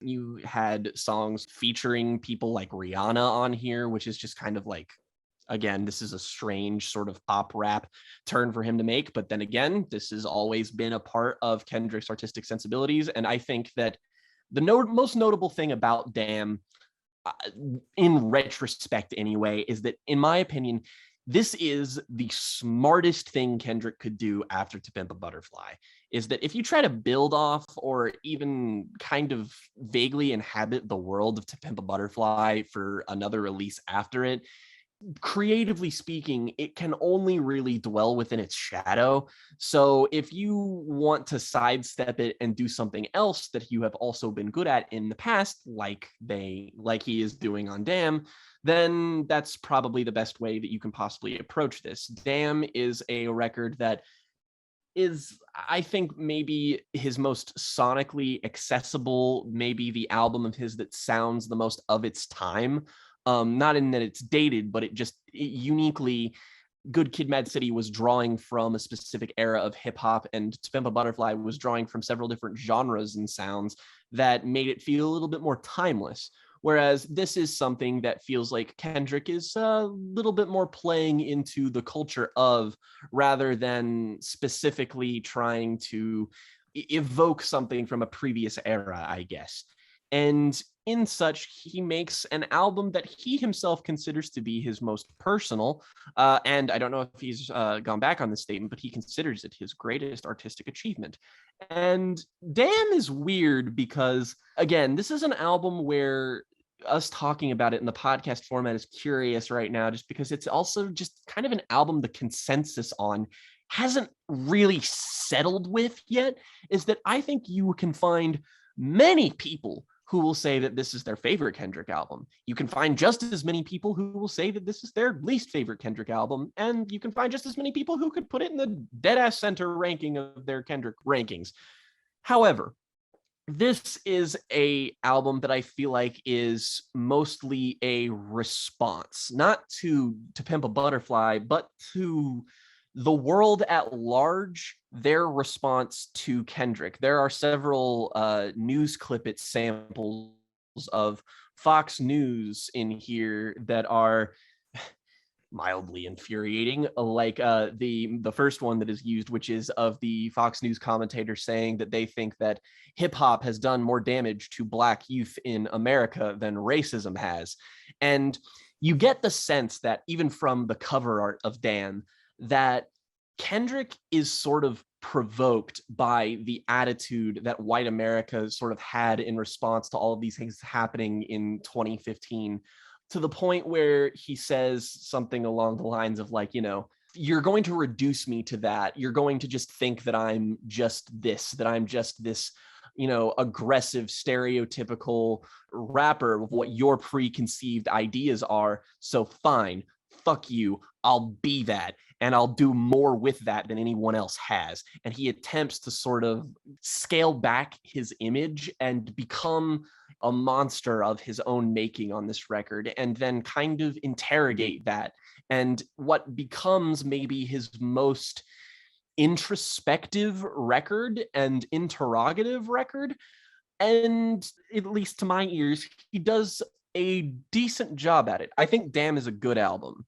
I have just sparse issues with it that do feel like they are kind of an inevitability of the limitations of what he's trying to do with this.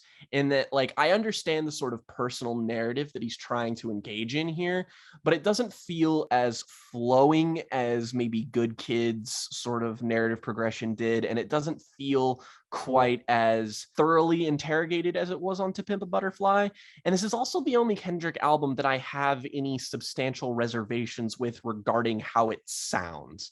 I think that largely speaking, the sounds that he works with on Damn are good. They are beats that are a lot sparser and a lot less cluttered than what he's used to. And for the most part, he makes good use of them. However, there is an abundance of bass and low end on this album that is a bit overbearing. It almost sounds like it is swallowing the entire mix of select songs, to the point where it can be kind of grating if you do it in, you know, if you sit down and take it all in as one listen. That said, it's not like huge of a problem. And overall, my problems are more, I guess, with specific choices that are done with the sort of how he integrates the pop rap sound and some of the features and more of the nitty gritty. So Riley, what do you broadly think of Damn? I think Damn was a savvy move for Kendrick in terms of where to go next after a record like To Pimp a Butterfly, as I kind of alluded to before. I think also that, well, I think I like this record a little bit more than you. I think I have some reservations. Obviously, it's not like, you know, one of my absolute favorite Kendrick records, but I love this when it came out. It's lost a teeny tiny bit of luster, but not really that much for me. I really dig this. And I think with time, I've gotten a bit of a more of an appreciation for what Kendrick is actually doing here. And I think that, as I said, it's a savvy commercial decision, but also like I think that maybe that aspect of it is a little over talked about in terms of how people discuss this record. There's actually a lot that Kendrick is trying to do with this album. I think that it's meaningful and it's structured in a significant way, I think. And Kendrick, as always, puts a lot of purpose and thought into what he does here. But it is telling, you know, this is Kendrick's best-selling album by some margin. This is the album that I would say most people have heard when you talk about Kendrick Lamar, like just generally speaking. It's also the album that won Kendrick a Pulitzer Prize for literature or for songwriting or for however they award that. He was the first, I believe, hip hop artist to receive a Pulitzer Prize. Previously, they've only given those prizes out when they're giving them out to musicians. They're only giving them out to classical or jazz musicians. So, a big landmark moment. In a lot of ways, I think that has been, retrospectively kind of deemed a lifetime achievement award rather than an award for Damn in specific. But I want to give Damn its fair due. I want to talk about what I think is so special about this record and why I really, really enjoy it. To me, this is, I think, Kendrick trying to integrate and draw together everything he has attempted to do, every side of his personality, and also to integrate that within distinctly where he is at this particular juncture in time. Obviously, this record comes what feels like, especially now, to be quite quick after To Pimp a Butterfly, and certainly we had Untitled Unmastered in the interim to tide us over. And there is a feeling of urgency on this record. There's this feeling of Kendrick having something to say that is so like of its moment in terms of where he is and where the world is at, that he absolutely cannot wait, that he can't put it off, that he can't do, he can't sort of, I don't want to say he can't take the time to refine it or whatever, because he has put a lot of thought and care into this. But there is a deliberate sort of shagginess, I think. There's a deliberate sort of messiness and variation in terms of the way this album veers from one sound to the next that represents a kind of rawness that Kendrick is approaching this with. He's reflecting on his fame in ways that feel a little bit more irreverent, a little bit more funny than some of the more straight-faced and deadpan reflections on fame that were all over To Pimp a Butterfly. He is also, I think, more in touch with the commercial space that hip hop is in than he was with To Pimp a Butterfly. I mean, we've got to keep in mind and remember that To Pimp a Butterfly, when it came out, was a pretty anachronistic hip hop record. Like, there was not really anything else happening. It wasn't really drawing from, or it didn't really exist within much of what was going on in that landscape at all at the time. It was a completely foreign object when it happened. Whereas Damn, I think, is Kendrick in a lot of ways trying to reassert himself as, the GOAT by actually showcasing the fact that he's not out of touch with the cultural landscape that pop music exists within, but also more pointedly, the reason why he cares about that is that he feels now more than ever in this context that, this Trump America, inverted quotes, like this post 2016 context that we're all living in at the time, he feels it more important than ever to reassert and to be a voice and to be a guide and to be, a role model for the public, and for all the things he was trying to do on To Pimp a Butterfly in 2015 are only now more important than ever. But because he has already made this kind of wide-reaching, all-encompassing, incredibly sort of socio-cultural, historic landmark record, he goes about doing this in a much more introspective and personal way with Damn. Damn is a record where he reflects more and more and more on Kendrick Lamar, the artist, Kendrick Lamar, who he is at this point, whether or not, all of the stuff that he's tried to do to have a positive influence, has it really been all for nothing? Like, where is Kendrick at this point in time, and what does Kendrick need to do? DNA, of course, a classic song, my favorite track here, one of the most like hard-hitting Kendrick songs. He just absolutely has such heat and such fire on this track. To me, that's so representative of the mindset that's driving Kendrick at this point in time as well. But also equally, you have more low-key moments on this record as well. Songs like Loyalty and songs like Yeah, that represent, I think, not everything necessarily needing to be super serious. That Kendrick's personal life and Kendrick's way of escaping from, the trauma and the struggles and the power that's kind of that he holds and the pressure that's put on him is just as important as exerting himself in an influential and a positive way. Lust is another song that I think this feeling comes through on, this idea of needing to be able to live freely and to indulge to a certain extent, and the ways in which indulgences and freedoms have kind of been forcibly compromised from Black people by the particularly, difficult point in history that they're existing within. So in a lot of ways, Damn feels like in its own way, a kind of reassertion of and reinforcing of Black culture and Black freedoms and the freedom to exist in, you know, any state and not necessarily have to exist solely as this vehicle of, you know, socially driven change and you know, struggle necessarily. It doesn't all necessarily have to be about struggle. That's a part of this complicated picture of existing and living for Kendrick at this point in time. The lead single, of course, Humble, is this like incredibly catchy and funky and funny sort of self-effacing dig at hip hop culture and the sort of insular obsession with personality that existed at this particular time as well. So many beefs and feuds, and so much of hip hop discourse, and this has only gotten truer ever since, has kind of been so revolved around like personality and petty beefs and like this idea of quite superficial concerns in hip hop, I think, as Kendrick sees it. And so Humble really works. I think it's one of his best singles because it is kind of this self-effacing, playful, almost parodic dig at that aspect of hip hop culture and of pop culture in general, this concern with superficial aspects of personality. And it's just a record that where Kendrick takes an opportunity to indulge in aspects of his personal life and in aspects of his headspace that he has not necessarily done before. I think that a song like Love, for instance, where he kind of gets to talk about his passion for his partner, who he's been with for a number of years, who has kind of not really been a huge part of his music up to this point, but gets to have a song here where essentially he gets to dedicate, you know, himself to her and gets to talk about how, you know, his relationship and the love in his life is as big a comfort for him as other things that he has spoken about before, as things like, you know, drugs and being able to get high and smoke marijuana on a song like Yeah, or, you know, his own ego and his own, you know, sense of accomplishment on a song like Pride. And you get, you know, the requisite Kendrick Lamar, you know, deep dive song with a track like Fear, where you get these three different verses, these three different stages of Kendrick's life, you know, talking about having to overcome some aspect of something that he fears, something that is holding him back, something that represents a challenge at each stage of his life.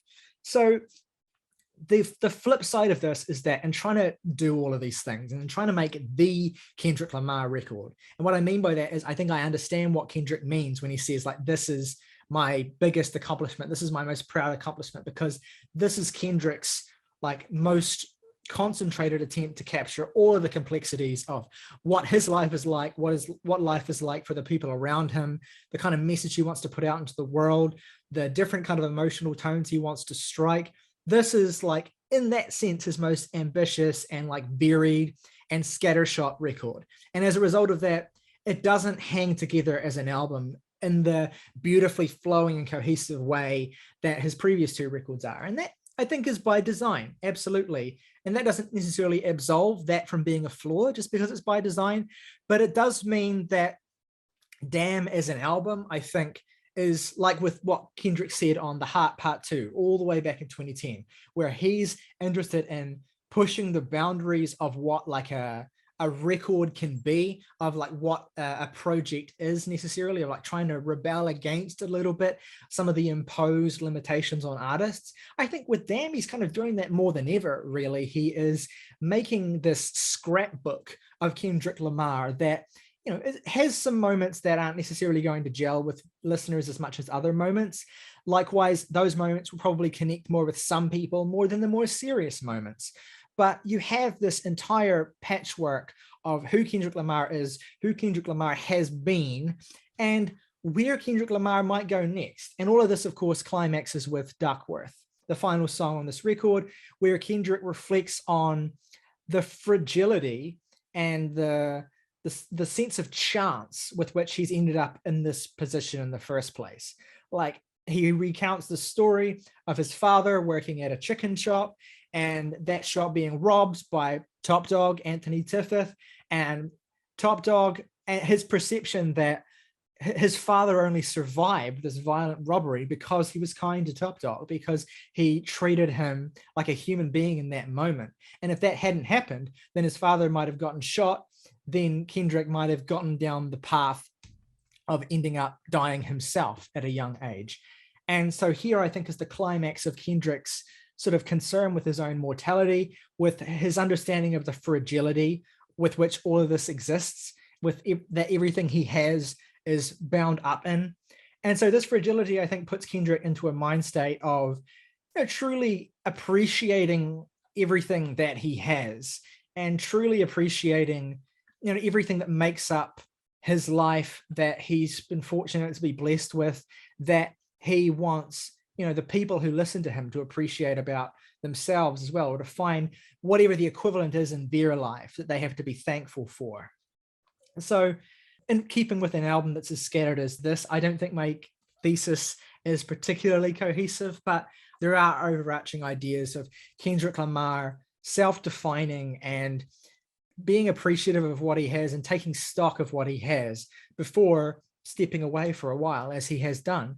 And we'll see. I think really we can't even fully evaluate Damn until we know what Mr. Morale and the Big Steppers, his next record, is going to be. Like, how is it going to sit in relation to that? Because each of Kendrick's records, I think, is so heavily defined by what it represents in terms of what came before it, and then what comes after it. So much of those end up retrospectively affecting the narrative of Kendrick. So we'll see what happens.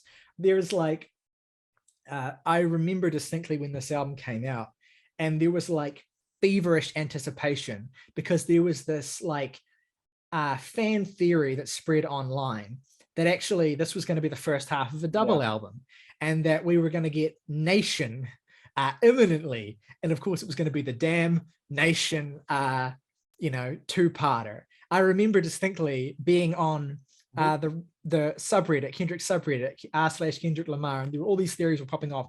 And I remember when he did his Coachella performance in April of 2017, and everyone was convinced that when he came out on stage, he was going to announce Nation and it was going to drop like when he did his Coachella performance.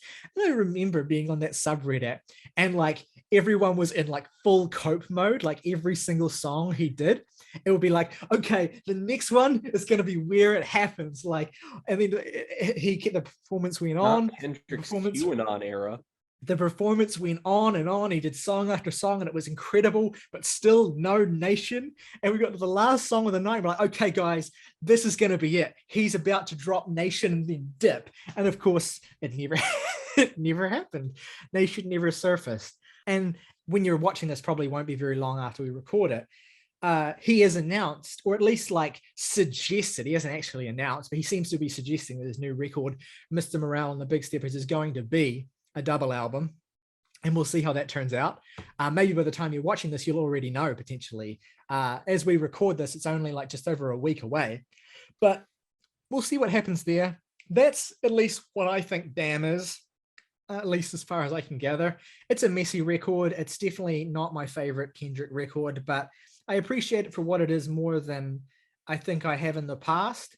And it's probably it's pretty solidly my third favorite thing that Kendrick has put out, just because as a listening experience, it's got its ups and downs, but I think it is a really easy record to put on and just vibe out to front to back, as well as to, you know, dig into Kendrick's songwriting, lyricism, verbosity, which is of course as complex and detailed and nuanced as it's ever been.